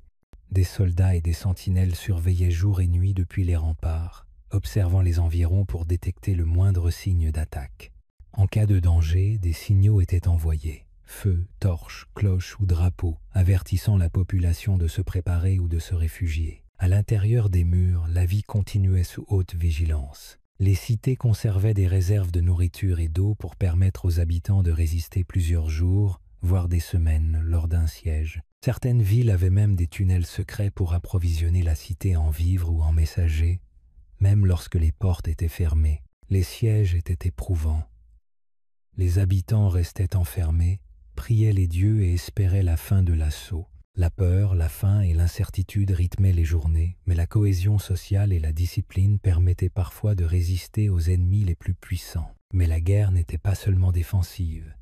Les cités pouvaient aussi attaquer. Les rois ambitieux envoyaient leurs armées conquérir de nouvelles terres, s'emparer des sources d'eau, contrôler les routes commerciales ou imposer leur autorité sur d'autres cités. Les victoires permettaient de créer des empires, étendant la richesse et l'influence d'un souverain. Les habitants des villes conquises devaient souvent payer des impôts, livrer des biens ou fournir des soldats, renforçant ainsi le pouvoir du roi vainqueur. Certains souverains mésopotamiens devinrent célèbres par leurs conquêtes. Sargon d'Akkad, par exemple, fut l'un des premiers à bâtir un véritable empire en unifiant de nombreuses cités sous sa domination. Plus tard, Hammurabi, célèbre pour son code de loi, utilisa également la guerre pour étendre ses territoires et assurer la sécurité de son royaume. La guerre n'était pas seulement une affaire de combat physique. Elle servait à inspirer la peur, à contrôler les populations, à dissuader les rébellions et à afficher la puissance du roi. La guerre entraînait à la fois douleur et progrès. Les combats faisaient des victimes, détruisaient maisons et champs, séparaient les familles et bouleversaient la vie quotidienne. Mais ils stimulaient aussi l'innovation. Les soldats et les ingénieurs créaient de meilleurs outils, de nouvelles armes, des ponts plus solides, des routes plus sûres et des fortifications plus efficaces. La logistique devint un enjeu majeur. Déplacer des armées, transporter des vivres et de l'eau, maintenir des chevaux et des chars demandait une organisation complexe et un savoir-faire remarquable. Même l'écriture s'améliora. Les scribes enregistraient les victoires, les traités, les alliances et les captifs, transformant la guerre en un moteur de développement culturel et administratif. En plus des aspects matériels et stratégiques, la guerre avait une dimension religieuse. Les rois consultaient souvent les prêtres avant une bataille pour s'assurer du soutien des idoles. Des sacrifices étaient réalisés, des prières formulées et des rituels exécutés pour protéger les armées et garantir la victoire.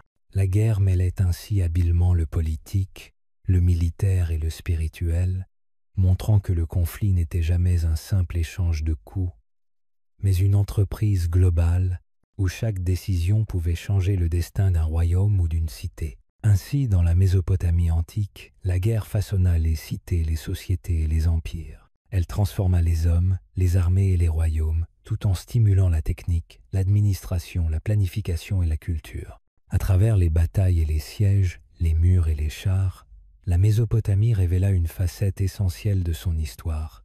La guerre n'était pas seulement une destruction, mais aussi un moteur de civilisation, un test de force, d'ingéniosité et de résilience pour ses habitants et ses dirigeants. Chansons en argile, mythes, légendes et l'épopée de Gilgamesh, bien avant les livres et les bibliothèques, avant les pages imprimées et les stylos, les gens racontaient des histoires à haute voix. Ces histoires se transmettaient de personne à personne autour des feux, lors de fêtes, dans les maisons, les cours et les temples. Dans la Mésopotamie antique, le récit n'était pas seulement un moyen de passer le temps ou de divertir. Il servait à comprendre le monde, à expliquer l'invisible et à donner un sens à la vie quotidienne. Les histoires enseignaient qui étaient les idoles, comment les saisons et les rivières façonnaient la vie et comment les hommes et les femmes devaient se comporter pour rester en harmonie avec la nature et le divin. Avec le temps, certaines de ces histoires furent fixées par écrit. Les scribes utilisaient des tablettes d'argile encore humides et gravaient les signes avec un roseau pointu, dans un système appelé cunéiforme. Ce n'était pas seulement un outil pratique, l'écriture transformait les paroles en mémoire durable. Une histoire qui pouvait changer à chaque récit devenait alors stable, transmissible sur des générations, conservant sa force et sa magie. Parmi ces récits, l'un se distingue particulièrement, l'épopée de Gilgamesh. Elle est reconnue comme l'histoire écrite la plus ancienne que nous connaissons. Cette épopée raconte la vie d'un roi, d'une cité, de l'amitié et de la quête de sens, explorant les thèmes universels de la peur, de l'amour, de la perte et de l'immortalité. Gilgamesh, roi de la cité d'Uruk, est décrit comme fort, courageux et beau, mais au début de l'histoire, il est également arrogant et égoïste. Ses excès poussent les habitants à prier les idoles pour obtenir leur secours. Les idoles répondent en créant un homme sauvage nommé Enkidu, vivant avec les animaux dans les forêts et ignorant les règles de la société humaine. Une femme instruit Enkidu, lui enseignant la nourriture, le langage, le comportement civilisé et les rituels. À son arrivée à Uruk, il affronte Gilgamesh dans un combat spectaculaire. Mais au lieu de rester ennemis, ils deviennent amis, unis par l'admiration mutuelle et l'expérience partagée. Ensemble, ils affrontent des monstres, accomplissent des exploits extraordinaires et déclenchent la colère des idoles. La mort tragique d'Enkidu marque un tournant dans la vie de Gilgamesh. Pour la première fois, il ressent la peur de la mort et l'angoisse de la perte. Cette expérience le pousse à entreprendre un voyage immense, parcourant des terres lointaines et rencontrant des figures extraordinaires. Il cherche le secret de la vie éternelle et découvre finalement une vérité universelle. Aucun humain, aussi puissant soit-il, ne peut échapper à la mort. Ce qui survit, ce sont les actes accomplis, les liens avec les autres et les histoires que l'on laisse derrière soi. Avant d'être gravée sur des tablettes vers 2100 avant notre ère, l'histoire de Gilgamesh avait été racontée oralement pendant des siècles. Chaque conteur ajoutait ses détails, transformant et enrichissant le récit. Des versions plus tardives ont été retrouvées dans la grande bibliothèque du roi Assurbanipal, à Ninive, plusieurs siècles après la première mise par écrit. Ces tablettes, conservées et enfouies pendant des millénaires, ont été découvertes au XIXe siècle. Morceau par morceau, les archéologues ont reconstitué le récit, permettant à des générations modernes de découvrir la sagesse et les émotions des anciens Mésopotamiens. Gilgamesh n'était qu'un exemple parmi de nombreux mythes mésopotamiens. D'autres histoires racontaient la création du monde, l'origine des hommes, les raisons des catastrophes naturelles et des rivières débordantes. Certaines décrivaient des idoles tombant amoureuses, se battant ou protégeant les humains. L'un des mythes les plus connus est celui du déluge. Les idoles décident de détruire le monde par les eaux, mais un homme reçoit l'avertissement et construit un grand bateau pour sauver sa famille et les animaux. Cette histoire, antérieure à la Bible, montre comment les récits voyagent et se transforment au fil du temps, laissant des traces dans des cultures très différentes. Ces mythes avaient un rôle bien au-delà du divertissement. Ils formaient la base de l'éducation et de la culture. Les enfants et les apprentis scribes apprenaient ces histoires par cœur dans les écoles, tandis que les prêtresses et les prêtres les racontaient dans les temples pour enseigner la piété, le courage et la morale. Les scribes copiaient ces textes avec soin, car chaque ligne, chaque signe gravé dans l'argile conservait un savoir précieux et une mémoire collective. L'argile était leur papier, le roseau leur stylo et les histoires leur trésor. Ces récits n'étaient pas simplement des divertissements ou des légendes.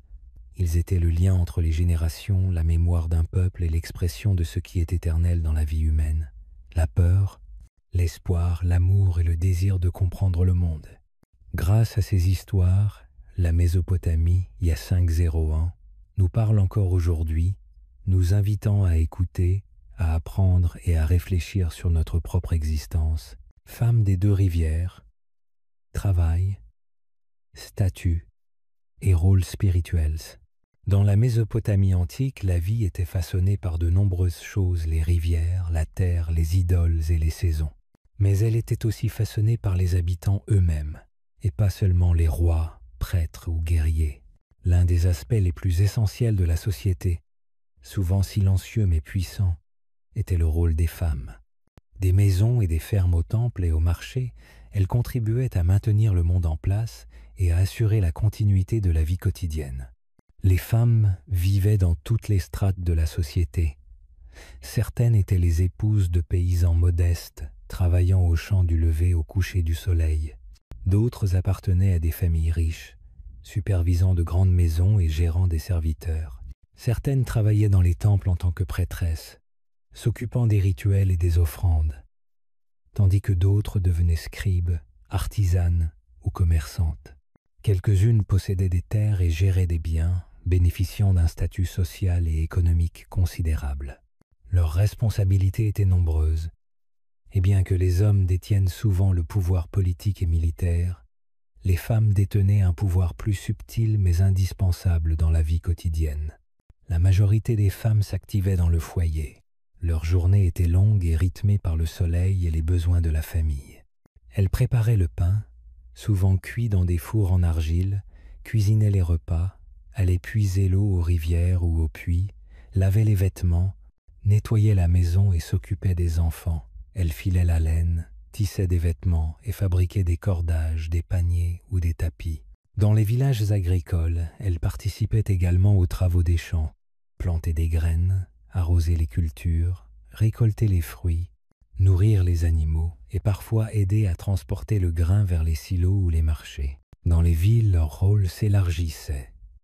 Elles vendaient des produits au marché, préparaient des herbes médicinales, fabriquaient des poteries ou dirigeaient de petites échoppes. Certaines tenaient les registres des commerces familiaux, notaient les échanges et surveillaient les stocks. La capacité à compter, à écrire et à négocier donnait à ces femmes un rôle vital dans le maintien de l'économie locale, et certaines étaient reconnues pour leur savoir-faire et leur précision.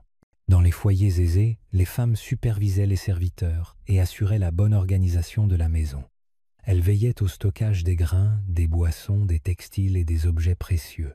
Elles éduquaient leurs enfants, non seulement pour transmettre les compétences domestiques, mais aussi pour leur inculquer les traditions religieuses et sociales.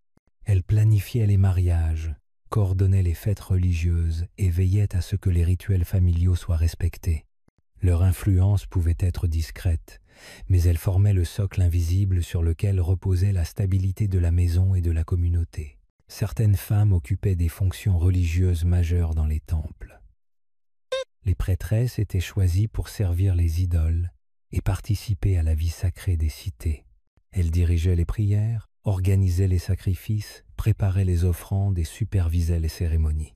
Certaines géraient également des terres et des affaires pour le temple, recevant un enseignement qui les rendait influentes et respectées. Dans les grandes cités comme Uruk ou Ur, les prêtresses pouvaient avoir un rôle politique, intervenir dans les décisions du roi ou même influencer la diplomatie par leurs contacts religieux. L'une des femmes les plus célèbres de l'histoire mésopotamienne fut Enheduanna. Elle fut prêtresse et la première écrivaine dont le nom nous soit parvenu. Il y a plus de 400 ans, elle rédigea des hymnes et des poèmes pour les idoles, notamment Inanna. Ces textes, gravés sur des tablettes d'argile, témoignent de son intellect, de sa foi et de son autorité. Ces écrits révèlent une femme consciente de son pouvoir et capable de réfléchir profondément aux enjeux religieux, sociaux et politiques de son époque. Au-delà des temples, les femmes dirigeaient la vie spirituelle des foyers.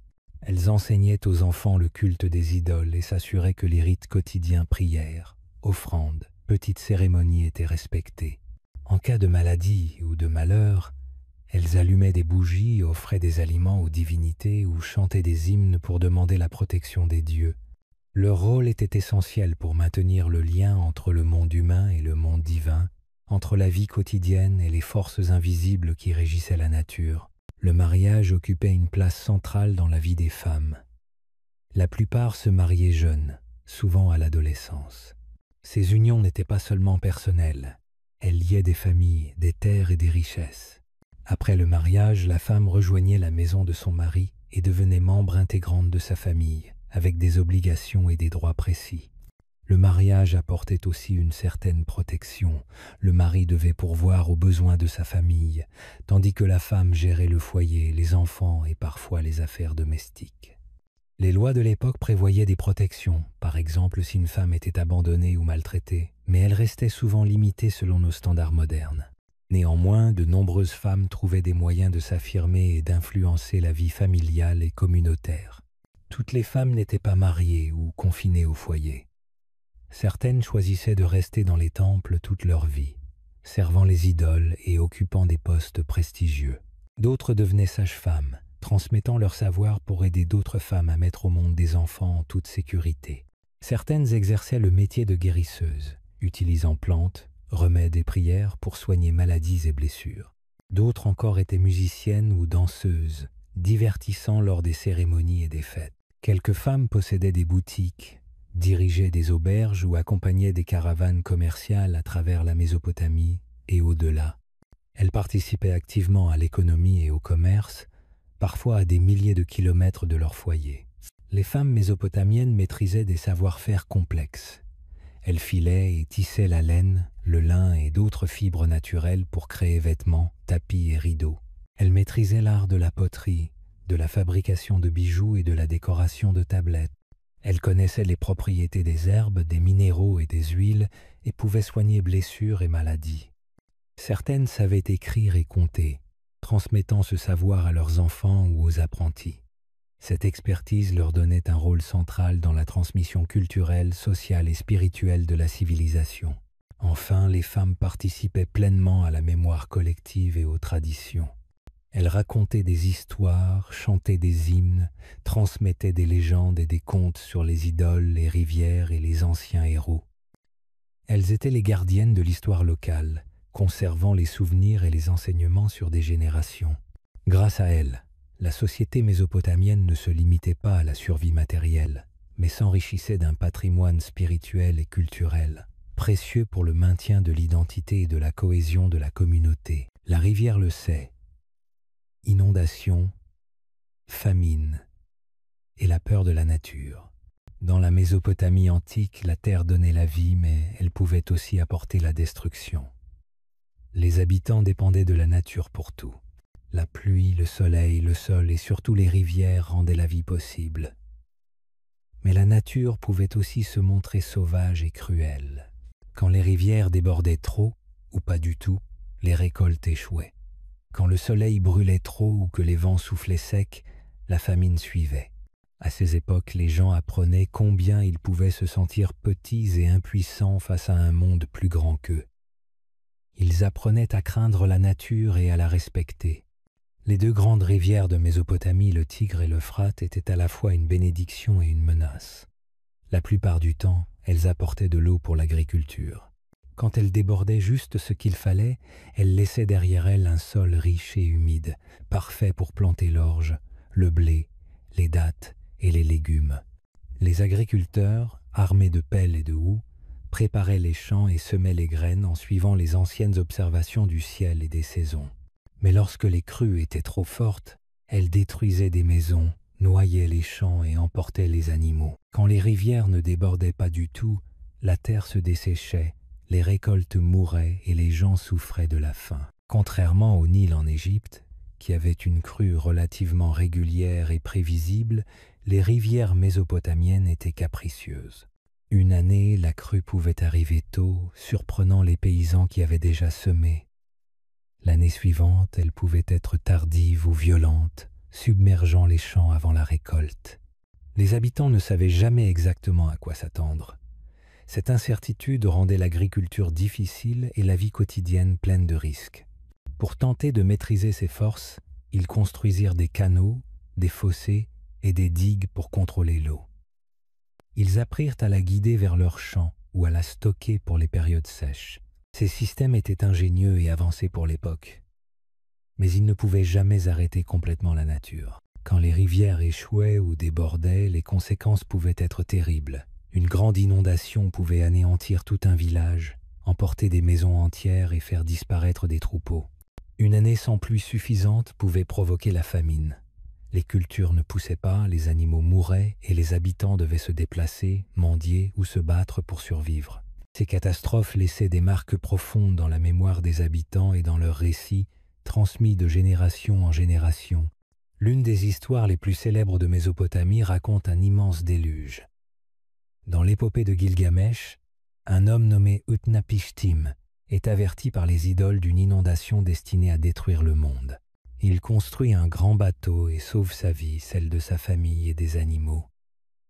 Après le déluge, il envoie des oiseaux pour trouver la terre ferme. Cette histoire ressemble beaucoup à la future histoire de Noé dans la Bible. Elle montre que les inondations n'étaient pas seulement des événements réels. Elles étaient aussi des puissants symboles de l'imprévisibilité de la nature et de la fragilité humaine. Les habitants croyaient que les inondations et les sécheresses étaient l'œuvre des idoles. Quand un événement catastrophique survenait, ils pensaient que c'était parce que les idoles étaient en colère. Être que les habitants avaient péché, rompu une promesse ou manqué d'honorer les divinités. Pour apaiser ces forces, ils faisaient des offrandes, priaient et organisaient des cérémonies spéciales. Ces rituels pouvaient durer des jours, et chacun, du roi au paysan, participait dans l'espoir de rétablir l'équilibre sur la terre. Les temples jouaient un rôle central dans la gestion de ces peurs. Les prêtres surveillaient les crues et les sécheresses, notant les saisons et les changements du ciel. Ils priaient pour la pluie ou l'arrêt des crues, offrant nourriture, vin ou encens aux idoles. Lorsque la catastrophe frappait, les gens se rendaient dans les temples pour chercher des réponses. Ils voulaient comprendre pourquoi la nature semblait se rebeller, et ils cherchaient l'espoir dans les paroles des prêtres et dans les signes envoyés par les idoles. Les rivières, proches et puissantes, devenaient des messagères des dieux, un rappel constant que l'homme n'était jamais entièrement maître de son destin. Au-delà des inondations et des sécheresses, d'autres dangers guettaient. De puissants vents, appelés tempêtes de poussière, balayaient la terre. Ils remplissaient l'air de sable, rendant la vue difficile et la respiration pénible. Des insectes, comme les sauterelles, pouvaient dévorer des champs entiers de cultures, provoquant la famine. Même les animaux, qui pouvaient fournir nourriture, laine et transport, étaient vulnérables aux maladies et aux intempéries. Ces événements étaient perçus comme des signes que quelque chose n'allait pas, que l'homme devait respecter les forces qui dépassaient sa compréhension. Avec le temps, les habitants devinrent habiles à se préparer à ces dangers. Ils stockaient des grains dans de grands pots ou dans des pièces souterraines, construisaient des maisons plus solides et élevaient des digues pour protéger leur village des inondations.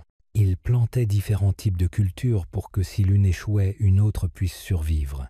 Ils notaient leurs expériences sur des tablettes d'argile, transmettant leur savoir aux générations futures. L'observation des saisons, du ciel et des rivières devint une science appliquée à la survie. Pourtant, la peur de la nature ne disparaissait jamais. Même les rois, avec tout leur pouvoir et leurs temples, ne pouvaient empêcher les rivières de monter ni les cieux de se dessécher. Cette peur façonna la culture mésopotamienne. Elle apparut dans les récits, les lois, les chansons et les prières. Les habitants acceptaient que la vie soit fragile et que la nature ait le dernier mot. Mais ils apprirent aussi la résilience, la prudence et la créativité, transformant la peur en une force qui poussait à inventer, construire et observer afin que, malgré tout, la vie continue. Enfants de la poussière. Grandir dans la Mésopotamie antique, dans les grandes villes et les villages poussiéreux de la Mésopotamie antique, la vie était toujours animée. Les gens travaillaient dans les champs, cuisinaient le pain, façonnaient l'argile et priaient leurs idoles. Mais à côté de tous les adultes, il y avait des enfants qui jouaient, apprenaient, aidaient et grandissaient dans un monde à la fois simple et plein de merveilles. Leurs noms ne sont peut-être pas écrits dans les livres d'histoire, mais la vie des enfants était au cœur de chaque maison et de chaque avenir.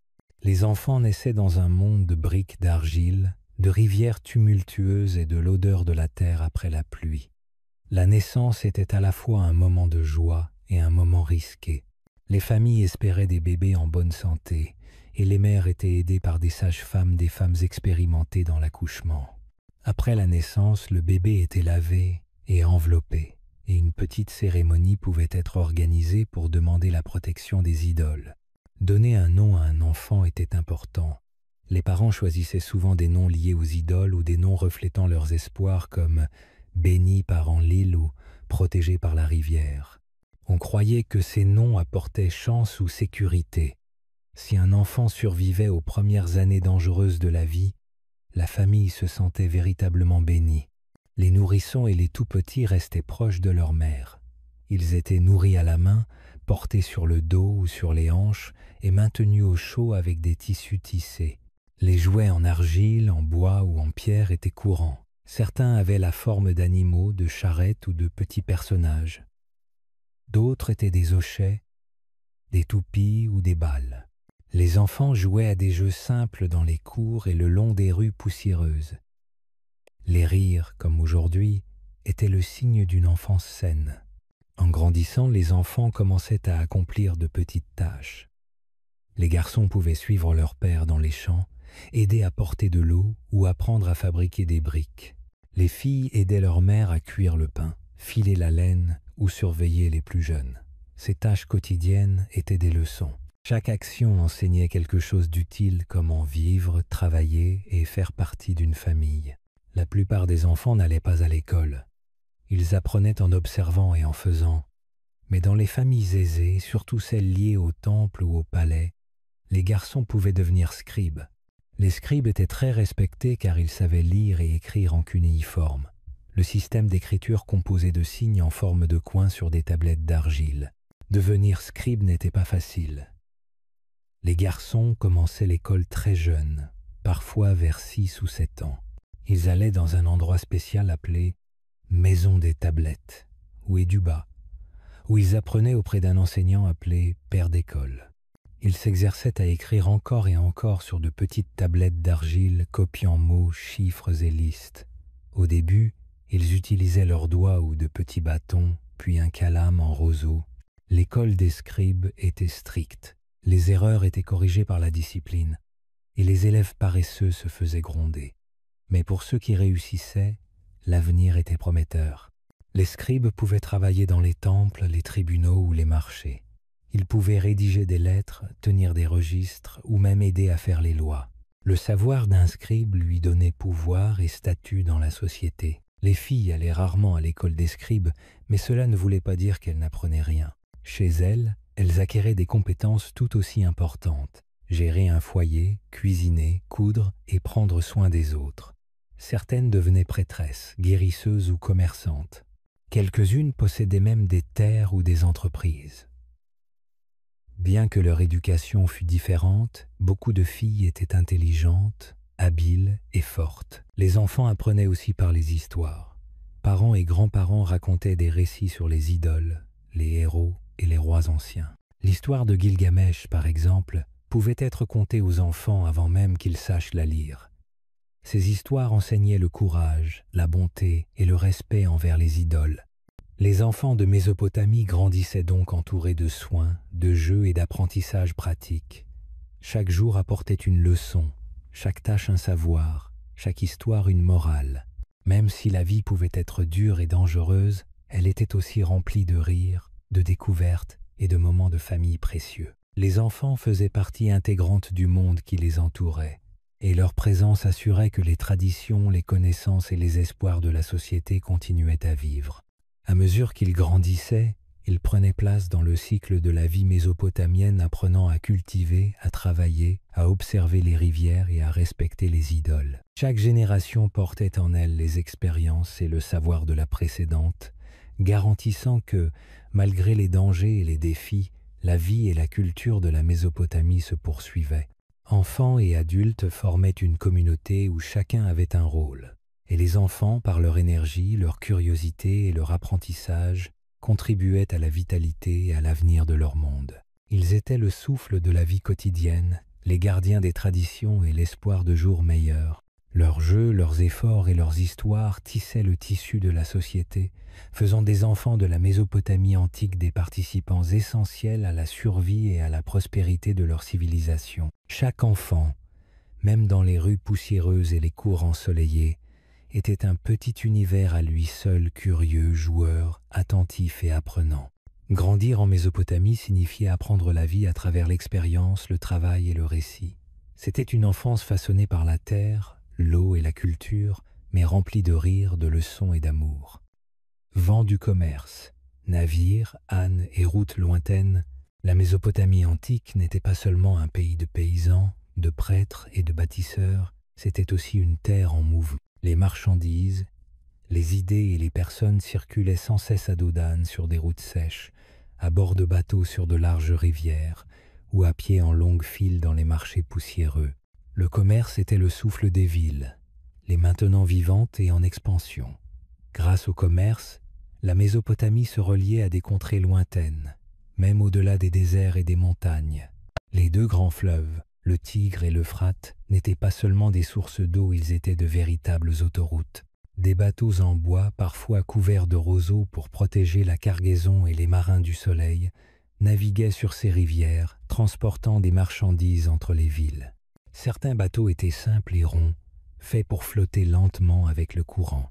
D'autres avaient des voiles et pouvaient porter de lourdes charges sur de longues distances. Ces bateaux transportaient du grain, des dattes, de la laine, des pots en argile et des paniers remplis de poissons ou de légumes. Les marins connaissaient les courants et les saisons, et ils savaient que les crues printanières pouvaient à la fois nourrir les terres et compliquer les voyages. Les villes le long des rivières comme Uruk, Ur et Nippur s'enrichissaient grâce au commerce fluvial. Les gens apportaient leurs marchandises au quai, où elles étaient pesées, comptées et chargées sur les bateaux. Les bateliers connaissaient bien les rivières. Ils savaient quand l'eau montait, quand le vent serait favorable et quand le danger comme les rochers ou les rapides pouvaient ralentir leur voyage. Pour se protéger, certains équipages sculptaient des symboles magiques sur les coques, croyant que les dieux les guideraient et les protégeraient des tempêtes et des pirates. Sur terre, les ânes étaient le principal moyen de transport des marchandises. Les chevaux n'étaient pas encore courants et les chars à roues n'étaient pas toujours pratiques sur les routes étroites ou rocailleuses. Ainsi, les marchands chargeaient leurs biens sur des ânes et rejoignaient des caravanes longs groupes de voyageurs se dirigeant vers des villes proches ou des contrées lointaines. Ces caravanes avançaient lentement mais régulièrement, s'arrêtant dans des auberges ou des campements le long du chemin.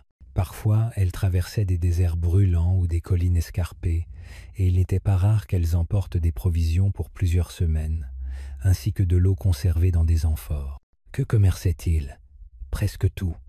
La Mésopotamie offrait de nombreuses ressources, la laine fine, les outils solides, l'argent, le grain et la poterie soigneusement façonnée. Mais il y avait aussi beaucoup de choses qui lui manquaient, comme le bois des forêts, la pierre pour la construction, les métaux comme le cuivre et l'étain, et les pierres précieuses pour les bijoux. Ils échangeaient donc leurs biens contre ce qui leur faisait défaut. Les marchands apprenaient vite que pour réussir, il fallait connaître la valeur des marchandises, les saisons de récolte, et même les modes et goûts des autres cités. Des montagnes au nord, ils recevaient le bois et la pierre. De l'est, ils obtenaient le lapis-lazuli, une pierre bleue profonde très prisée pour sa beauté et utilisée dans les bijoux ou pour décorer les temples.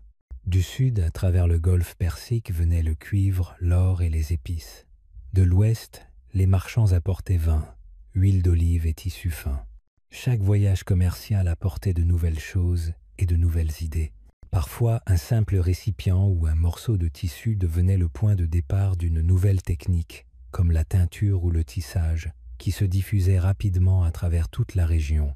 Le commerce ne concernait pas seulement les objets. Il rapprochait aussi les gens. Des marchands venus de terres lointaines arrivaient dans les villes mésopotamiennes pour vendre leurs marchandises et découvrir celles des autres. Ils apprenaient de nouvelles langues, goûtaient de nouveaux aliments et partageaient des histoires sur leur pays. Avec le temps, ces voyageurs introduisaient des coutumes, des croyances et des inventions. Certains scribes et artisans prenaient note des nouvelles techniques, et de nouvelles recettes ou façons de travailler le métal apparaissaient dans les villes. Le commerce contribuait à diffuser la culture, tout comme il diffusait tissus et argent. Pour que le commerce reste juste et sûr, des règles étaient nécessaires. Il existait des lois sur les poids et les prix. Les marchands utilisaient des poids standards en pierre ou en métal pour mesurer l'argent, le grain ou la laine. Si quelqu'un trichait, il pouvait être puni. Les scribes tenaient des registres des transactions sur des tablettes d'argile, s'assurant que chacun savait ce qui avait été promis et payé. Ces archives étaient précieuses.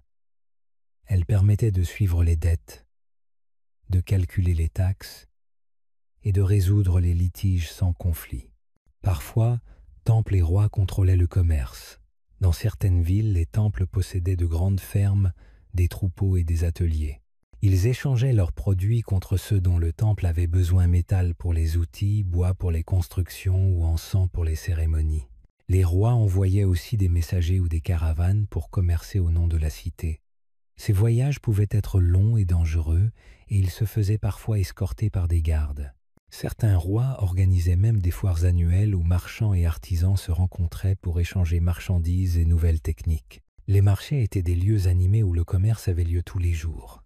Les gens arrivaient avec des paniers de marchandises poissons, légumes, tissus ou huiles. D'autres venaient avec de l'argent ou de l'orge pour acheter ce dont ils avaient besoin. Les voix criaient les prix, les mains attrapaient des échantillons. Les transactions se faisaient par la parole, par une poignée de main ou par un contrat écrit.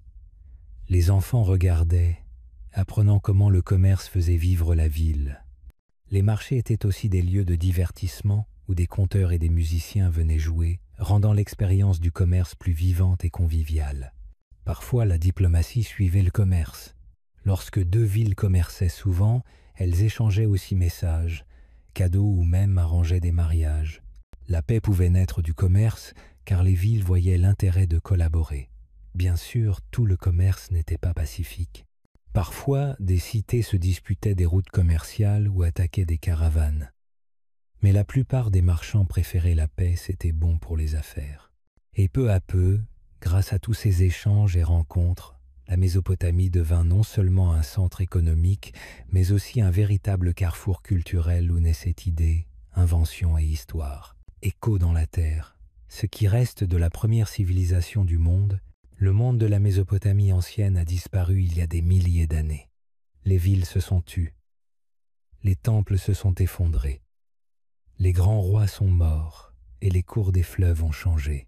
Pourtant, même si les habitants ont disparu, leurs histoires restent.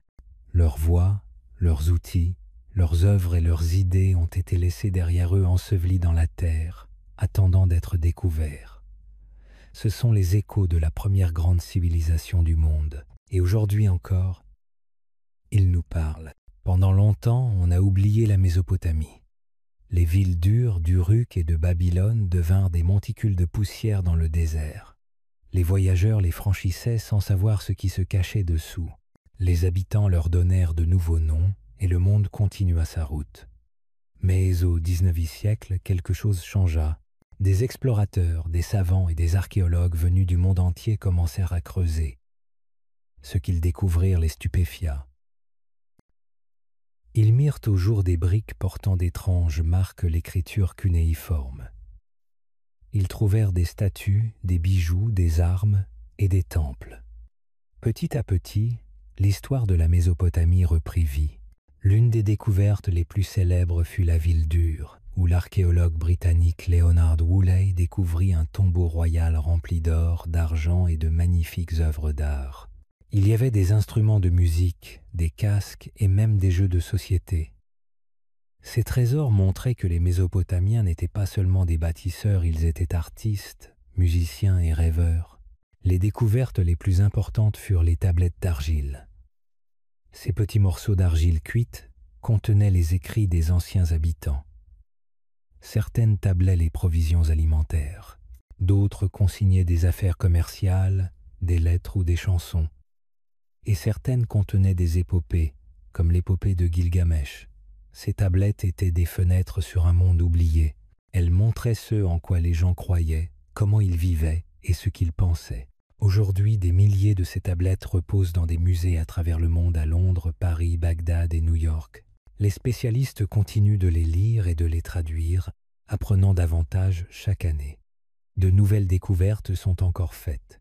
Parfois, une simple tablette brisée peut nous révéler quelque chose de nouveau sur la vie d'il y a 500 ans. Mais tous les échos ne sont pas dans les musées.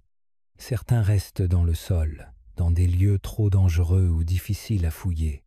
La guerre, le vol et le temps ont détruit de nombreux sites anciens. Certains trésors ont été perdus à jamais.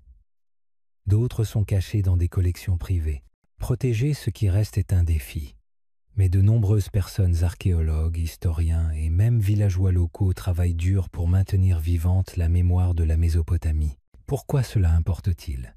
Pourquoi devrions-nous nous soucier d'une civilisation si lointaine? Parce que la Mésopotamie fut le berceau de nombreuses choses que nous utilisons encore aujourd'hui. L'écriture y est née.